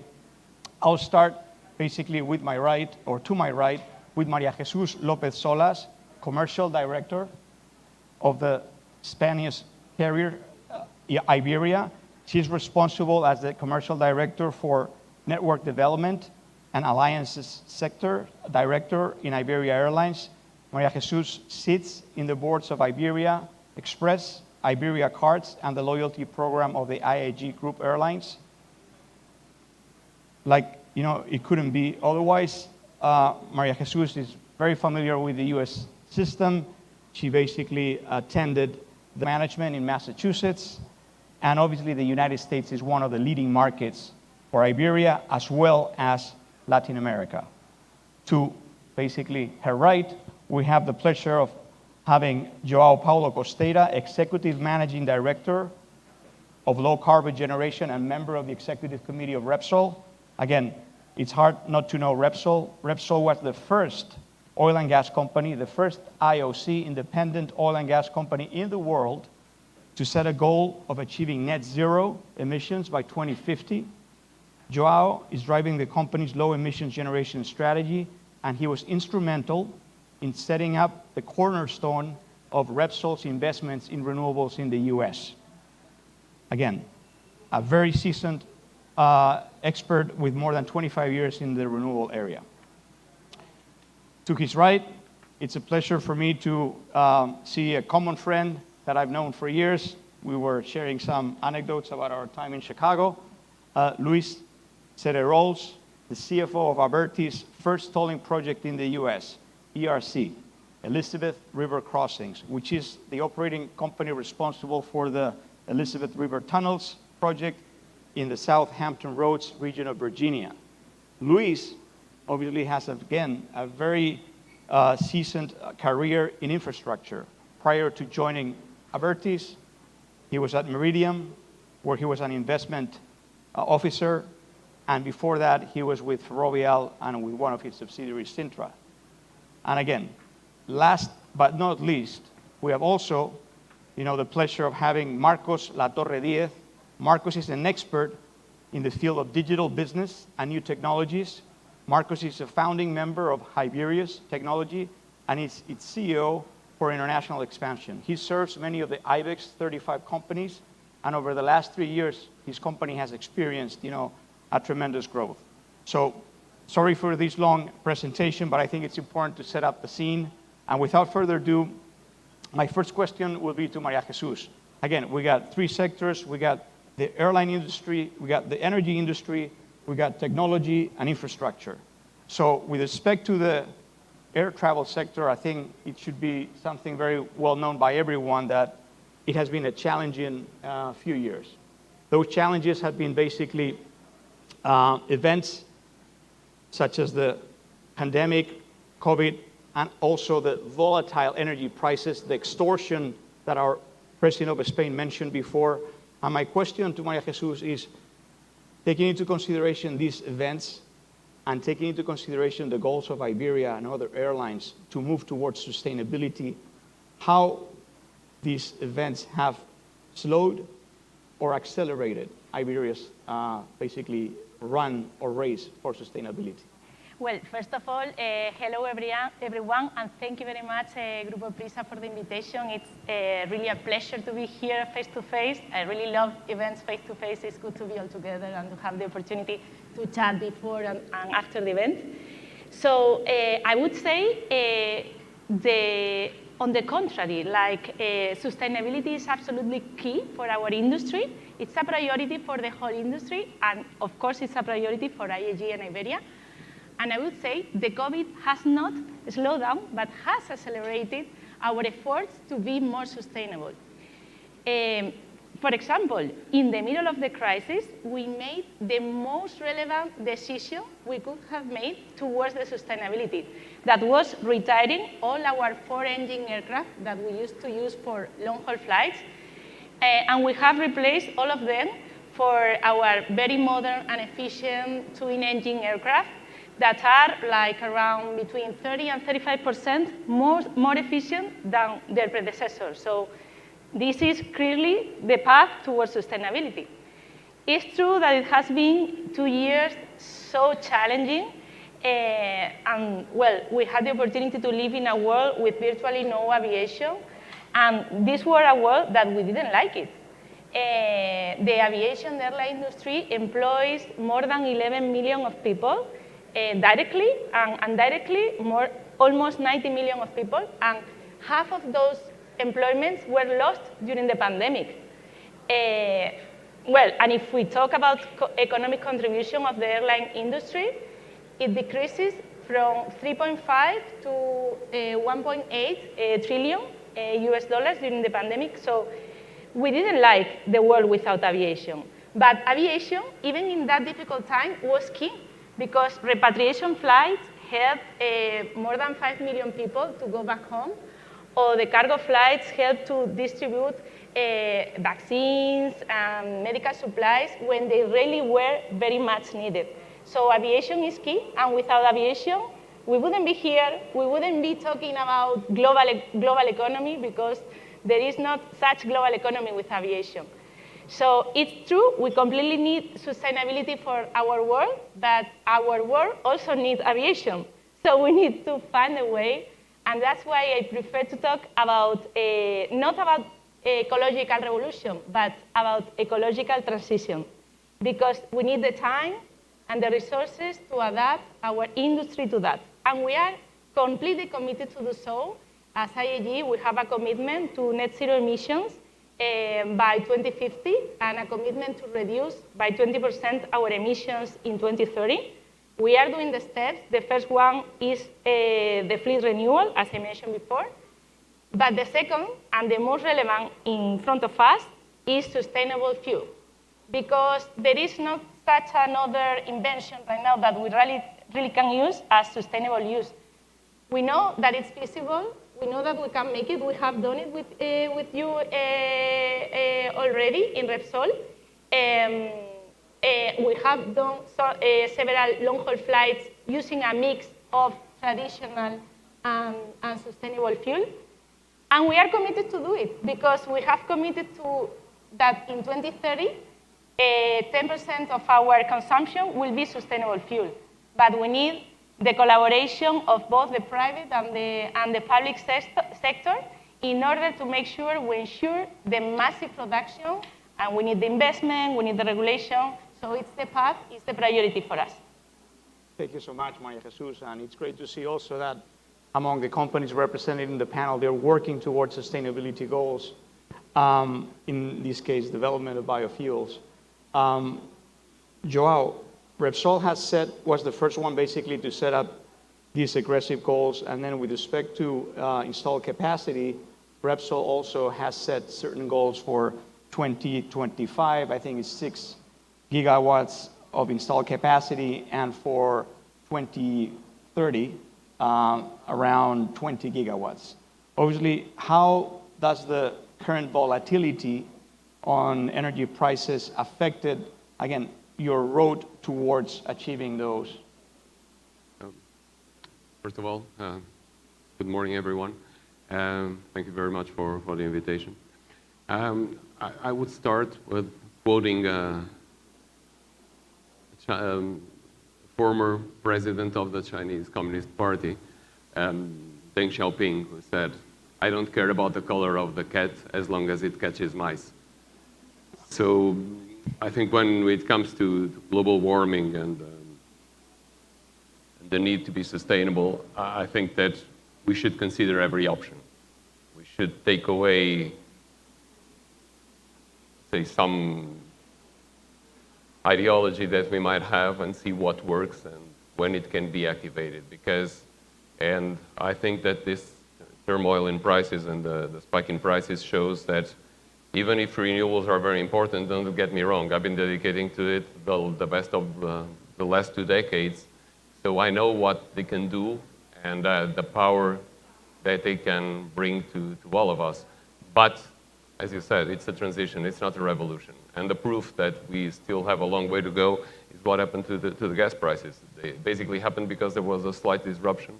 Slight is not so slight in Europe, but considering the overall market, a disruption of the supply chain of natural gas. And to a certain extent, this happened, and the result was so bruising for Europe, because for the last decade, there's been an underinvestment in new natural gas fields. So we were not prepared for this. So it shows that we need to keep on investing in renewables. It's fundamental. We'll keep on doing so. 1/3 of all our investment goes to renewables. But we should be mindful that for this transition to take place, we need a lot of other things. We need more natural gas. What we don't need is to have coal plants up and running again. We need to substitute them by natural gas because it's much more efficient. We need biofuels because there are applications like aviation where other alternatives are not feasible in the short to medium term.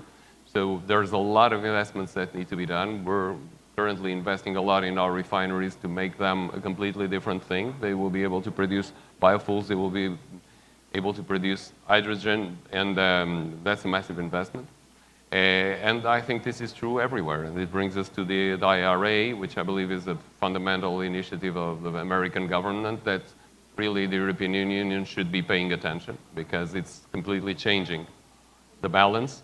And it's, just to finish, I think it's very interesting that the IRA is all about tax credits, where a substantial part of the efforts that Europeans have been doing is to issue tax and not tax credits.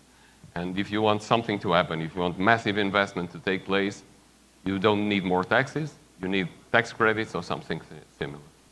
Thank you so much, Joao. Just a follow-up question. Do you think that the case for renewables has been strengthened by high prices with respect to natural gas and also wholesale electricity prices?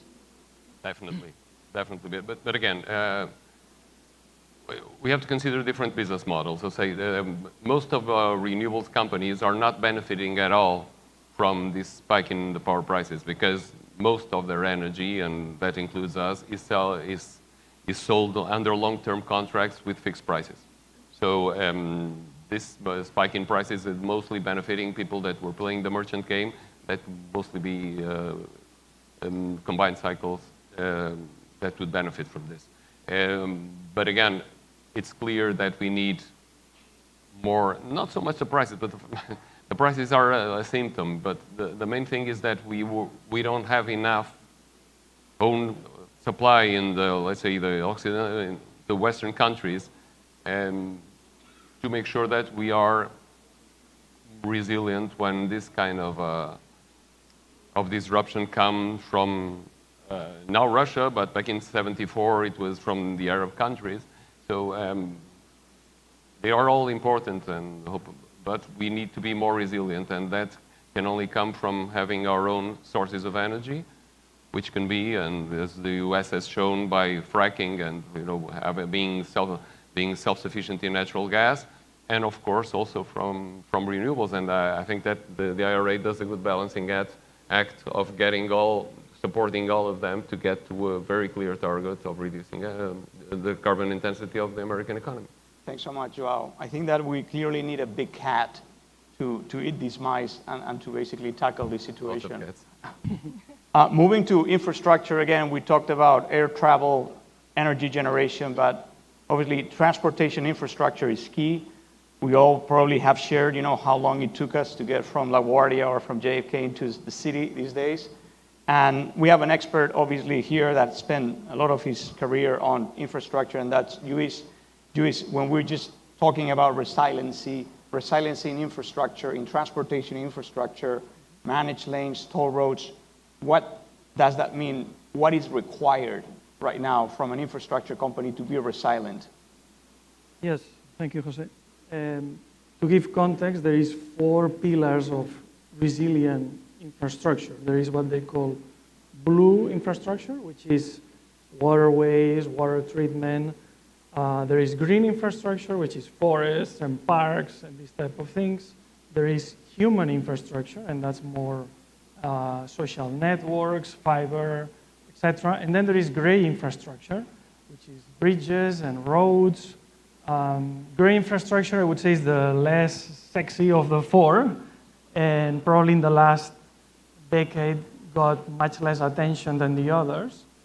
The US, for instance, most of its infrastructure was built 50, 60, 70 years ago, and it needs a lot of investment.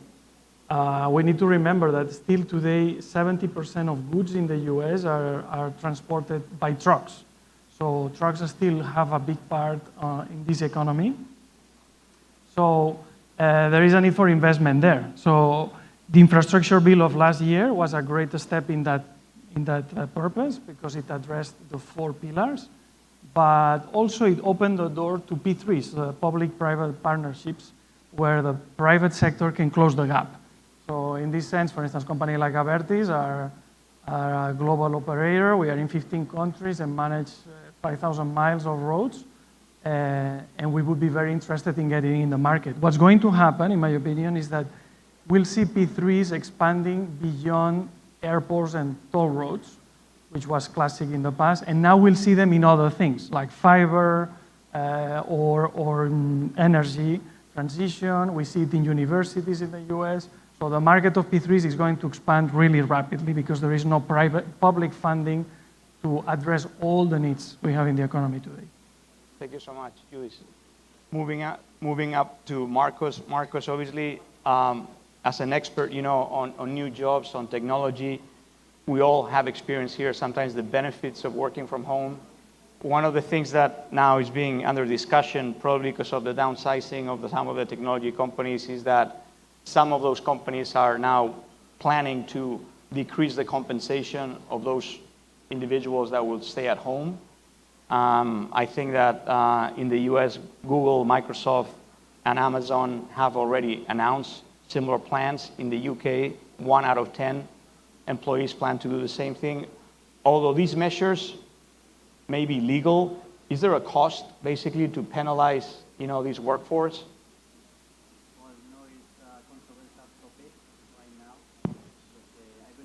We are in a transition stage. We come from a pandemic situation that has changed the way we live, travel, work, even relate to each other. The model of society we knew until now is over, and well, it's coming a new one. Okay, specifically, remote work has proven to be a real option to 1,000 people, but at the same time has changed and adapted in record time to companies.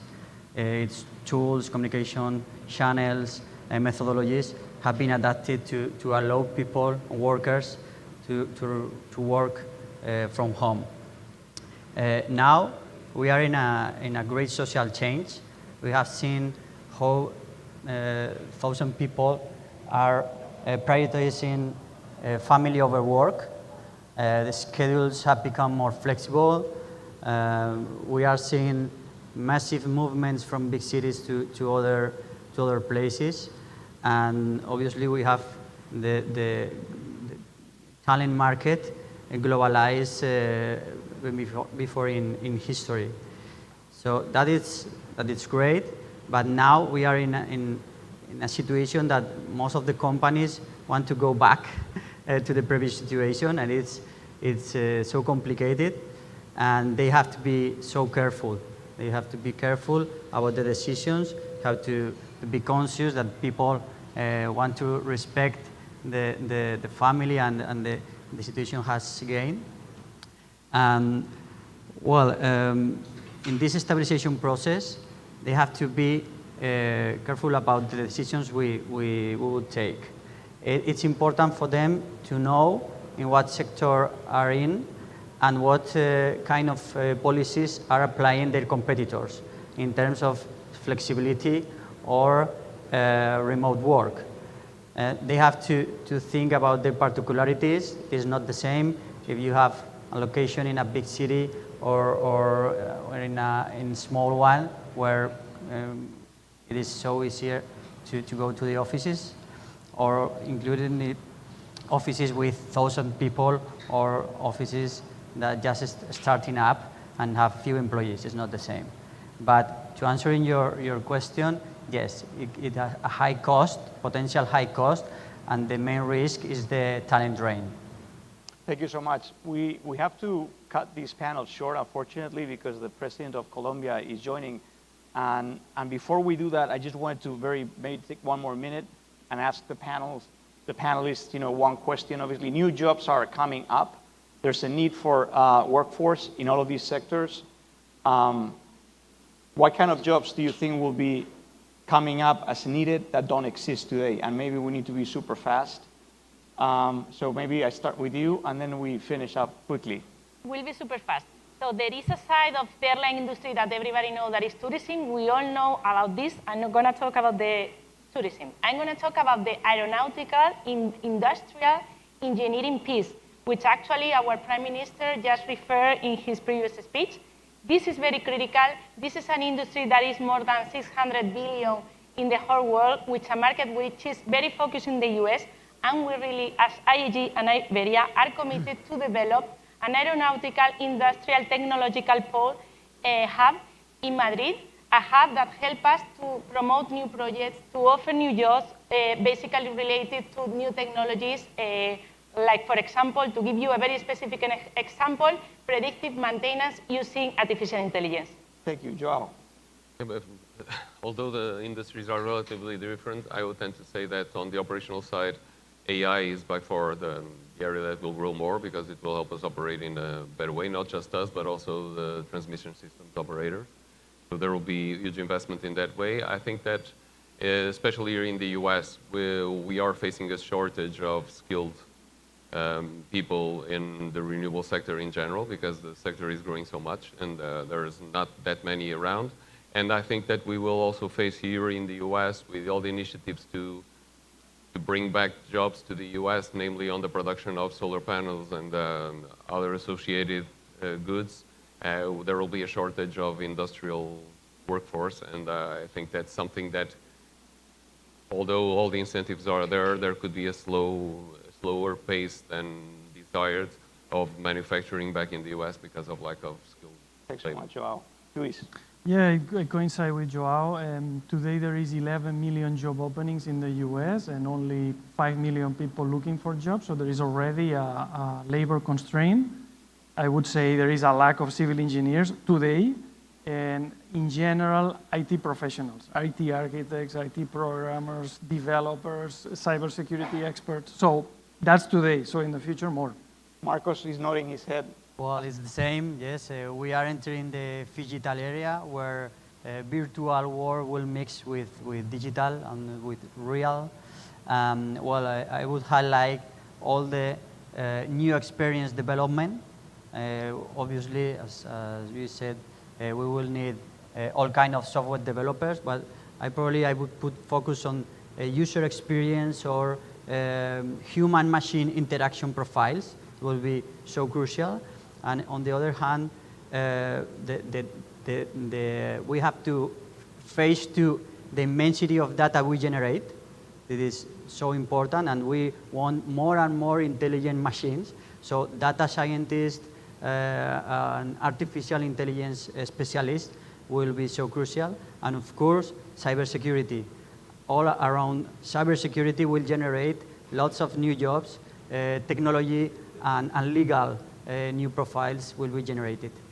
Thank you so much. I wanted to thank our panelists, for this great dispatch from their trenches, from their day-to-day practice on the forefront of these industries. Thank you so much. Thank you.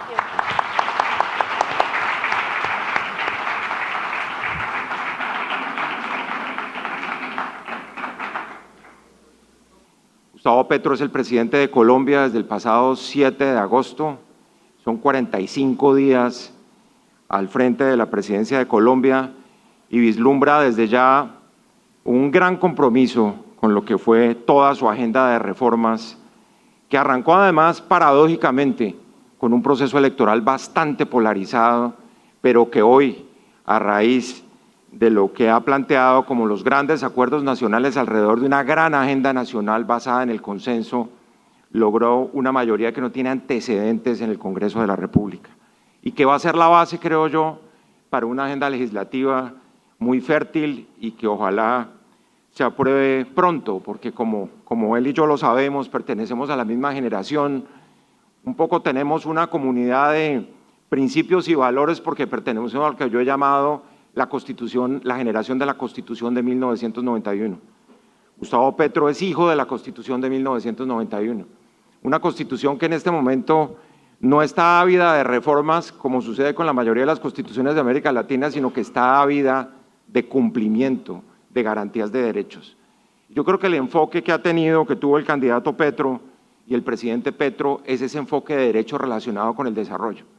Del discurso de ayer uno puede colegir que lo que hay allí es temas de justicia ambiental, temas de justicia global, de derechos que son tan fundamentales a la hora de marcar un nuevo modelo de desarrollo para Colombia y para América Latina. Y eso quiero destacarlo porque además creo que por lo que ha dicho ayer y a lo largo de estos 45 días de gobierno, se trata de una izquierda renovada, de una izquierda moderna, de una izquierda democrática, de una izquierda, presidente, que yo llamaba una izquierda constitucional, porque usted ha creído en el documento fundamental del 91, que ha sido además el consenso político más importante de Colombia, mucho más sólido que el consenso del llamado Frente Nacional que se dio en el año 58 con los partidos liberal y conservador. De tal manera que esa brújula social que usted ha puesto sobre los programas a nivel de compromisos, creo que es además lo que en este momento está reclamando América Latina, ese continente de incertidumbres que arrancó con una crisis sanitaria o de salud que se convirtió en una crisis social, que pasó a ser una crisis económica y que lesionó severamente además los postulados democráticos de todos nuestros países, porque en la mayoría de los casos implicó que ya no se hablara de lo que se hablaba en el pasado, sino de regresiones autoritarias por cuenta de una concentración del poder para el manejo de la pandemia. Por eso creemos, presidente, y esta mañana lo decían los economistas, que los indicadores sociales son la nueva forma del desarrollo, que pensar únicamente en los indicadores macroeconómicos, pensar en el crecimiento sin inclusión, pensar en el desarrollo sin sostenibilidad, es simplemente sacrificar lo que debe ser un nuevo modelo basado además en la cooperación, basado en la integración, basado en las posibilidades de diálogo internacional. Usted ha abierto un espacio de liderazgo global a partir de ayer, presidente, y todos estaremos a la expectativa de poder ayudar. Joseph O'Gurley, nuestro presidente de Prisa, decía esta mañana que para eso es este grupo de medios de comunicación. Y cuente con esa agenda, que ha sido la agenda del país, y yo quiero felicitar además aquí a todos los periodistas y directivos del periódico, porque ese periódico, vale la pena recordarlo, nació en la defensa de la democracia española, nació en la defensa del Estado de Derecho y ha sido capital en la defensa de los derechos sociales, ya no solo de los españoles, sino de todos los latinoamericanos, donde el país tiene este espectro tan importante de influencia. Entonces estamos en un momento en donde precisamente esos indicadores sociales que ya mencionábamos, los indicadores sociales que llevan a una América Latina a lo que en los 80 se llamaba una década perdida, que aquí parece casi una década y media porque volvimos a los indicadores sociales de hace 15 años, nos lleva necesariamente a tener una gran expectativa, presidente, sobre su gobierno, sobre sus políticas, sobre la proyección internacional que usted ha demostrado en el día de ayer. Por eso es muy grato tenerlo aquí en el día de hoy y cuente con todas las mentes progresistas, presidente, y cuente además con ese compromiso que hay que sellar alrededor de los consensos que van a ser necesarios para poner en marcha los anuncios que usted ha hecho en el día de ayer. Ser líder de una causa ambiental y haber tenido la capacidad de demostrar, por ejemplo, que hay una relación directa de proporcionalidad entre la crisis ambiental y el cambio climático y la desigualdad, y que la desigualdad genera también problemas de cambio climático, que el problema mundial de las drogas, que es un poco la triada que usted planteó ayer en el discurso de Naciones Unidas, creo que tiene un porcentaje, una dosis de futurismo, que es lo que necesitamos en un momento en que hay muy poco norte en relación con el modelo de desarrollo de América Latina. Presidente, bienvenido y muchos éxitos. Queda usted con Martínez-Ahrens, que es el director del PAÍS América.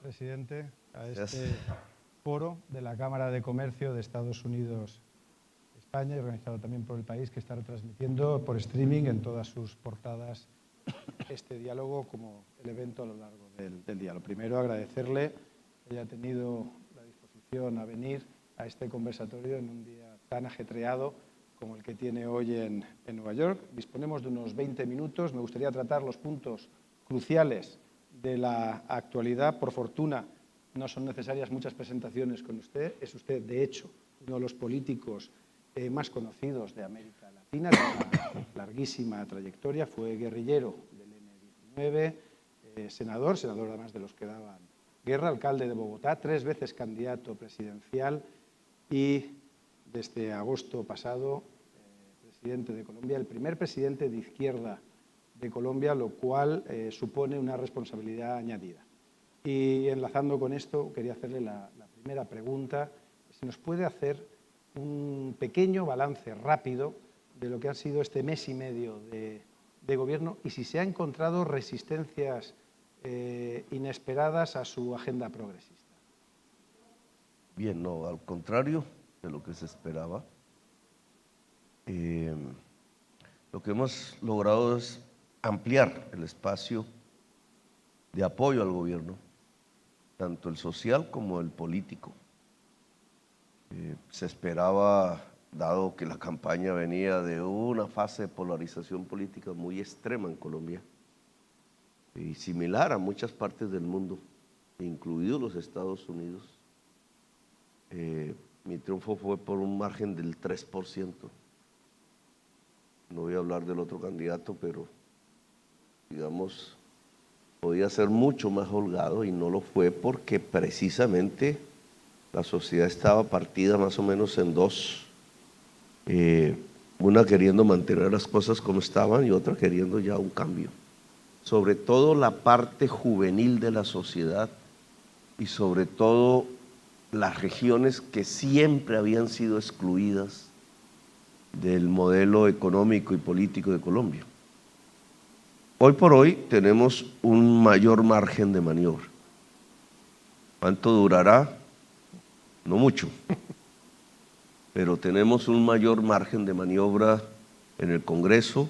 Se esperaba que iba a haber una fuerte oposición. En la sociedad hemos llegado a niveles de 70% de favorabilidad, es decir, hemos captado buena parte del espacio que votó en contra. Hemos cambiado el lenguaje de la polarización, creo que ese es uno de los hechos importantes. El simple hecho de entrevistarme con Uribe, con ciertas figuras que son de la oposición, pero que venían gobernando el país, le quitó esa pugnacidad a la política colombiana, por lo menos durante los próximos meses. Y a mí me parece importante porque realmente hay que hacer una construcción pedagógica en el sentido de que a pesar de las diferencias, sobre todo en Colombia, no se debe pasar a la confrontación violenta,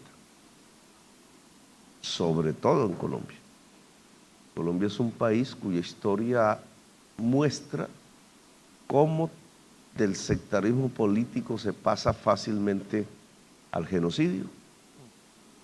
Y ese es un lujo que no nos podemos dar. Quizás en otros países la pugnacidad política pueda ser más tolerada por la sociedad, pero en Colombia es muy peligroso. Y el gobernante tiene que tener mucho cuidado en cada palabra, porque allí sí que cada palabra puede desencadenar los gatillos. En ese sentido, en una reciente entrevista, el presidente Santos, que apoyaba el núcleo de sus políticas, decía que les faltaba afinar la narrativa. ¿Cree que ha habido confusión en ciertos mensajes del gobierno? Yo he tratado de no salir tanto. Los ministros han hablado más, hay una diversidad allí. El gobierno no es homogéneo políticamente. Tiene como dos grandes vertientes. Una que yo llamaría liberal, aunque el Partido Liberal no la reivindica así. Esa es una cosa de Colombia. Pero mitad del gabinete es de extracción liberal y la otra mitad del gabinete es progresista. es un poquito difamatorio porque en buena parte de la historia de Colombia el liberalismo ha sido progresista, no siempre. Pero son las dos grandes fuentes, digamos, que vertebran el gobierno, eso lo hace plural, un tanto difícil. Yo he hecho el ejercicio, claro, tener un gobierno homogéneo es más fácil, pero esa dificultad es una construcción democrática en sí misma. Entonces, digamos, eso hace aparecer, digamos, y es una crítica válida, el que el gobierno no tiene una narrativa, tiene una diversidad. Esa narrativa la tengo que ir desplegando yo mismo, en la medida en que avance, en que las dificultades crezcan, en que las realidades de la vida aparezcan, que ya están apareciendo, la crisis mundial, las tormentas que vienen de afuera, que son grandes, y las tormentas que están adentro, que no son más pequeñas. En cierta forma vamos hacia una tormenta perfecta en el mundo. En ese sentido, uno de los términos más importantes y también controvertidos de estas semanas ha sido el de paz total, que de alguna forma es aumentar el perímetro de la negociación a los grupos del narcotráfico. Hay quien piensa que es demasiado ambicioso, hay otros que consideran que es una negociación que está destinada al fracaso por la propia naturaleza de los grupos criminales. ¿Qué les diría a los críticos de la paz total?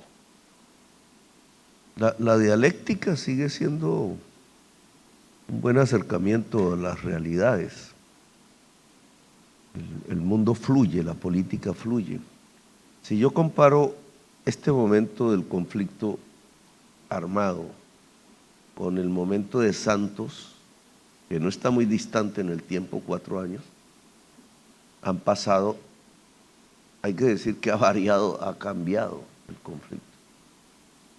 Es cada vez más narcotraficante y el narcotráfico es cada vez más multicrimen y cada vez son más lejanas los referentes políticos propios del conflicto, que eran muy fuertes hace 30, 40 o 50 años, y hoy son apenas un eco.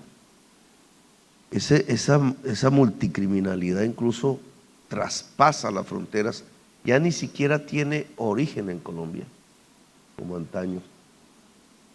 Los procesos de valorización de las economías ilegales, que son fuertes por ilegales, tema de discusión de ayer, es la ilegalidad la que les crea la valorización, pero esos procesos de valorización ya no están dentro de Colombia.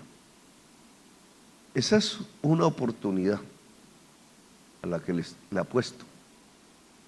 Es decir, en tiempos de Pablo Escobar, la mayor parte del excedente que podía extraerse de la cocaína quedaba en Colombia, tenía que volver a Colombia. Las operaciones de lavado de activos eran fuertemente colombianas. Hoy no entran tanto a Colombia. Hoy se quedan aquí y en México, se van desparramando en Centroamérica, van destruyendo buena parte de la estabilidad democrática del continente. Haití es quizás el peor ejemplo, pero Haití hay dentro de cada uno de nuestros países y se han convertido en la región más violenta, pero allí hay una oportunidad y en esto, digamos, podría ser demasiado pragmático. Y es que en la medida en que la valorización que deja el mercado ilegal de la cocaína ya no se sitúa en Colombia, Colombia podría escaparse, lo cual no significa que acaba el problema. Simplemente se desplaza geográficamente. Porque en mi opinión, y en esto coincidimos muchos y muchas, el problema del mercado ilegal está en la ilegalidad, en tratar como una guerra un problema que se debe tratar como un problema de salud pública. Y ese es el discurso de ayer, gira alrededor de eso. Pero en la realidad de hoy, las organizaciones multicrimen le han dejado a Colombia una especie de división internacional del trabajo, que es producir la hoja de coca, es decir, recibir los venenos, y tener la fuerza armada, entre comillas, que cuida esas rutas es decir, recibir las bombas, los disparos, tener los muertos. Pero la riqueza, que es el objetivo del negocio, cada vez queda más afuera. Y creo que hay cierta conciencia, le voy a poner ese nombre, pero no es exacto, el proletariado del narcotráfico cada vez es más consciente de que está haciendo un papel de tonto, de que ya no es el tiempo de Pablo Escobar, que ellos ponen los muertos y la riqueza queda afuera. Eso da una oportunidad, es lo que creo que se está manifestando en estos momentos. Todas esas organizaciones con nombres que ya no alcanzan, hay que hacer ya un diccionario para entenderlo, un laberinto de organizaciones multicrimen, algunos de vieja data, otros, la inmensa mayoría de nuevo origen, han mandado cartas al gobierno pidiendo abrir negociaciones para un desmantelamiento. Incluso algunas, como este mundo se mueve entre el bioclima de la selva, algunas diciendo que quieren apostarle a la opción de revitalizar la selva desde donde están. Eso, para no caer en ingenuidades, significa que tienen cierta conciencia de que ya les ha quedado el peor papel que cumplir.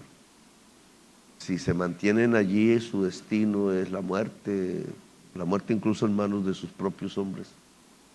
Y que un camino probable es negociar con la justicia, ojo ese término, porque ya no estamos hablando de poderes políticos, con la justicia caminos de beneficios jurídicos para finalizar su actividad.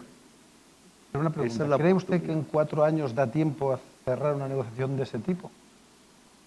Como le pasó a Santos, Santos quedó como en mitad del camino, pudo lograr un proceso, dejó otro en la mitad, no abrió este tema del narcotráfico propiamente dicho, quedó como con puntos suspensivos. El gobierno de Duque se aprovechó de ello y frenó todo.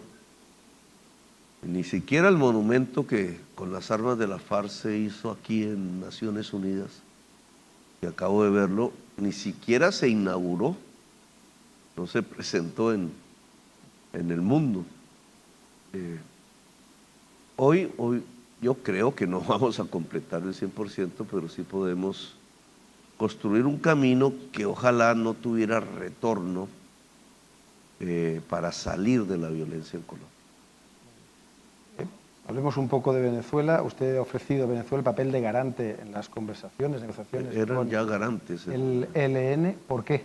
Ellos eran con Noruega, Cuba, Brasil, Venezuela, no sé si olvidé otro país, eran garantes del proceso de paz del gobierno Santos. En ese momento no habían roto relaciones. Cumplió un papel positivo. Y hacemos una valoración, y esta es una de las injusticias.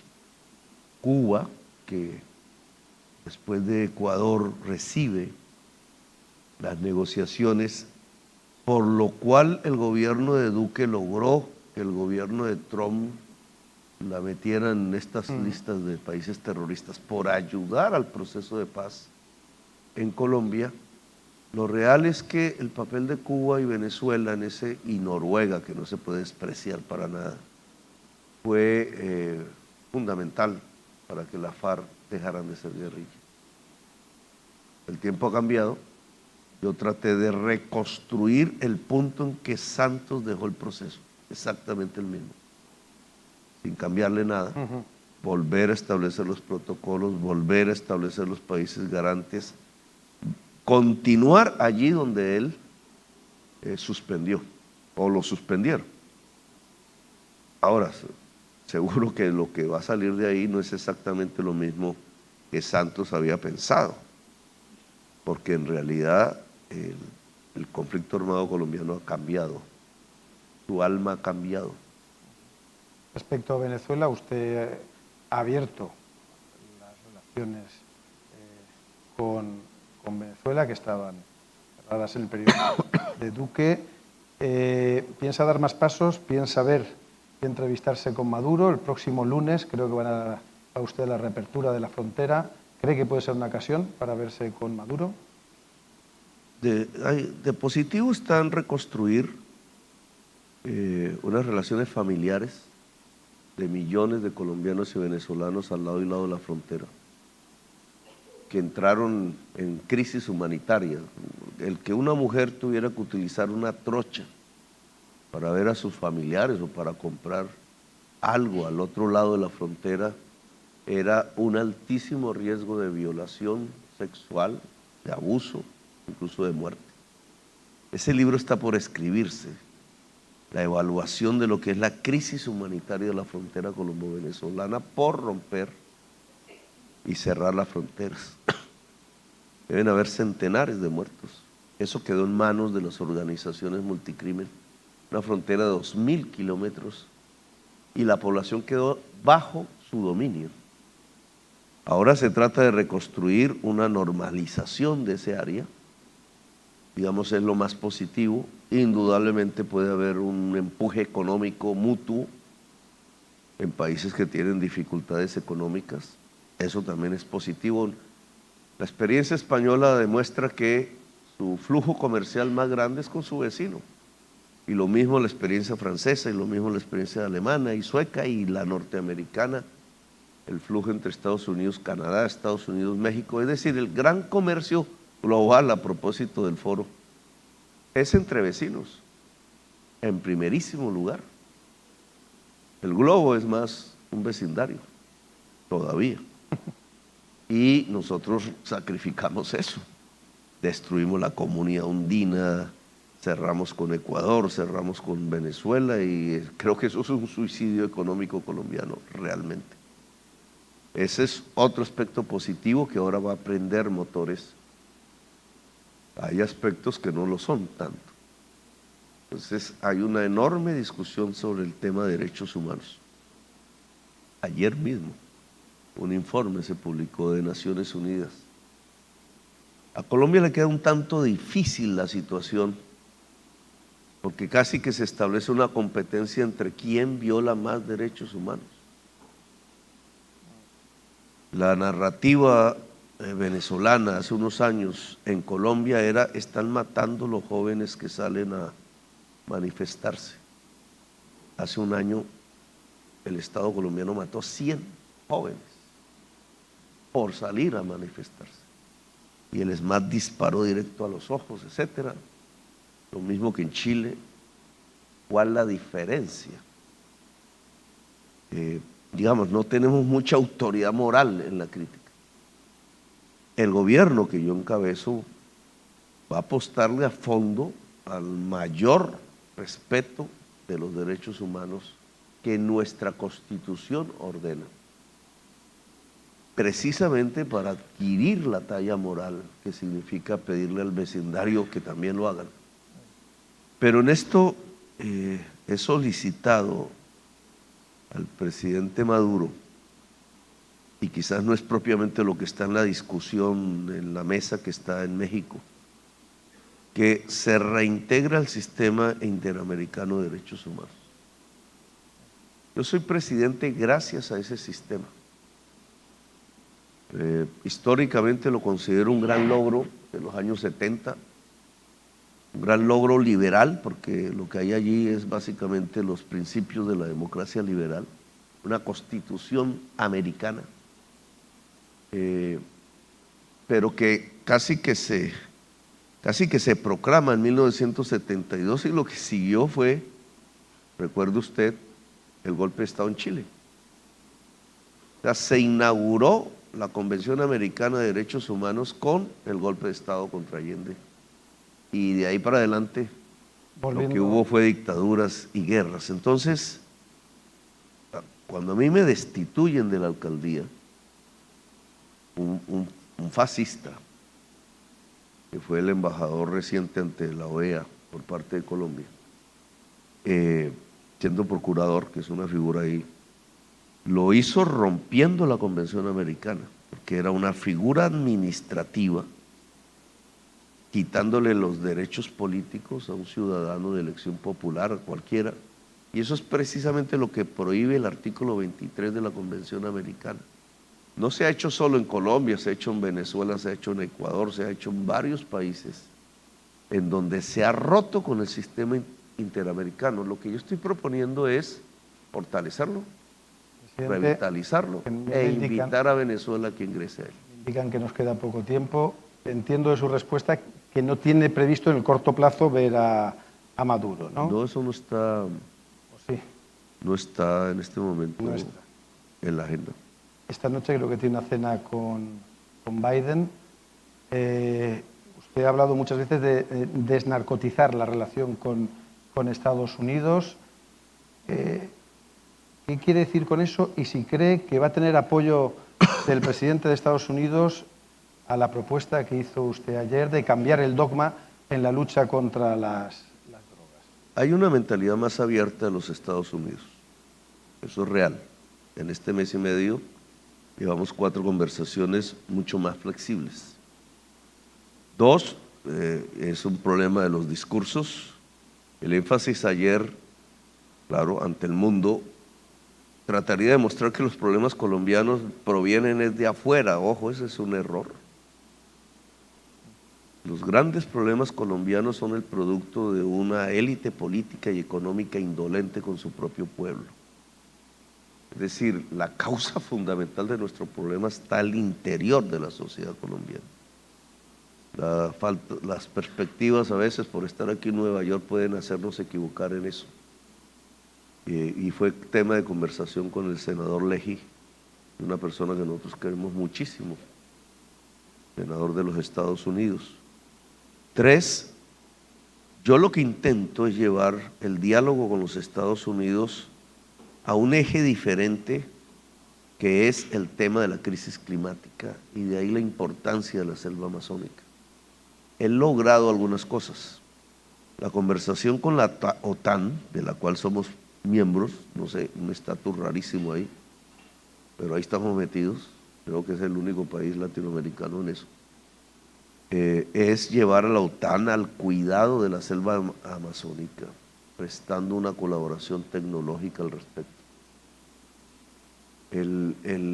Con los Estados Unidos hemos logrado que se cree ya la primera unidad militar con helicópteros estos de Black Hawk 12, que será la primera unidad más que militar policial de apagar incendios en la selva amazónica. Es un cambio completo en lo que siempre ha sido la ayuda militar norteamericana a Estados Unidos, y ya es un logro. Ya están 3 helicópteros en esa función. Y quiero seguir jalonando un poco de ese hilo, porque me parece que por allí se puede construir un diálogo mucho más positivo con los Estados Unidos que lo que hasta ahora ha sido la mal llamada guerra contra las drogas. 2 preguntas más de política internacional. Intentamos cerrar. Putin ha llamado a una movilización parcial, ha amenazado con el uso de armas nucleares. Hay una escalada evidente por parte rusa. ¿Qué opinión le merece la conducta de Putin? Hay una escalada del conflicto. Lamentable. Nosotros no estamos con ninguna agresión internacional, ninguna. Con la OTAN discutía un poco ese tema. No hay invasiones buenas e invasiones malas. América Latina es un lugar del planeta que ha recibido invasiones. República Dominicana, Guatemala, Panamá. Colombia mismo ha perdido parte de su territorio producto de agresiones externas. Las Malvinas. Son heridas que están en el... Por eso América Latina no gira exactamente como Europa alrededor de ese conflicto. Europa lo vive de una manera diferente. El conflicto tiene que ver con la dependencia de la economía de Europa Occidental a los combustibles fósiles, que no ha logrado superar cuando era necesario. Pero nosotros lo que criticamos es cualquier forma de invasión. Tan mala la de Rusia sobre Ucrania como la que se hizo sobre Irak, sobre Libia y sobre Siria. Fuimos partidarios en el Estatuto de Roma y fue el debate con la OTAN ayer. El Estatuto de Roma es la base de la Corte Penal Internacional, Tribunal de Justicia, de elevar a delito internacional la agresión internacional. La OTAN decía, no, pero es que eso ya está en las leyes internacionales y de eso tiene que ver la Comisión de Seguridad de las Naciones Unidas.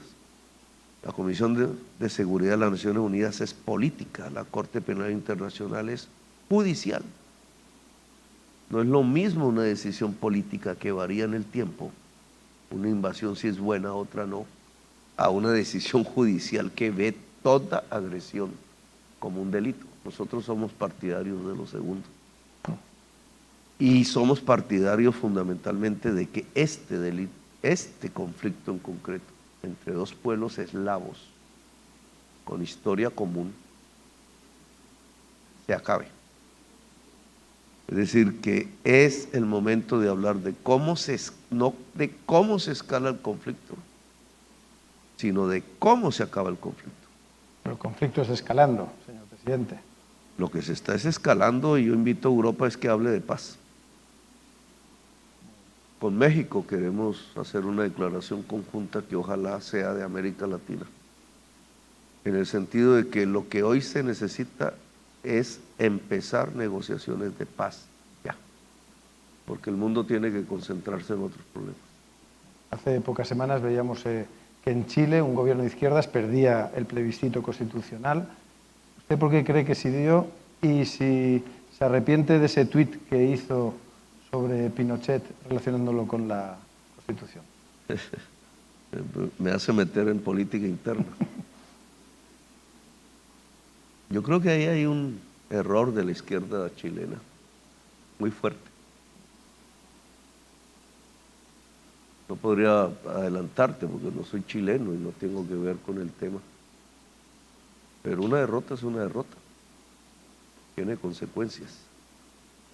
Y es lamentable desde la perspectiva de una construcción democrática. Yo sí estoy absolutamente convencido de que el fantasma de Pinochet tiene que desaparecer de América Latina de manera definitiva e irreversible.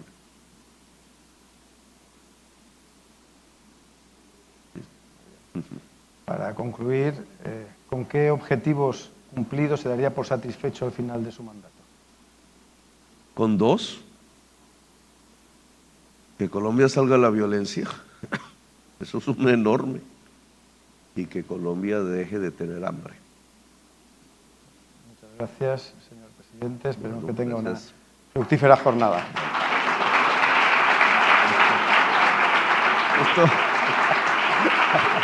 Muchas gracias. Gracias. Abajo, por allá. Bueno.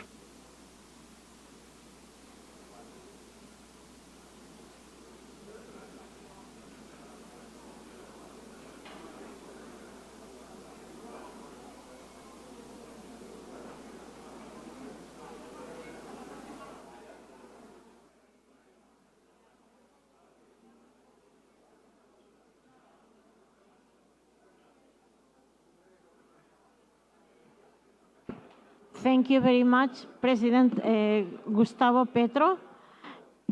This has been a great conclusion to a great event. On behalf of the organizers, the Spain-US Chamber of Commerce and El País, thank you, and the Grupo Prisa, thank you for all for joining us today. We hope to see you again next year, and we invite all of you to stay and enjoy the networking lunch. Thank you, Ambassador Solomon. Thank you, Gema Cortijo and the team for a great organization. Thank you, all the staff from El País who are here and making sure that everything goes well. Great event, great day. Thank you very much.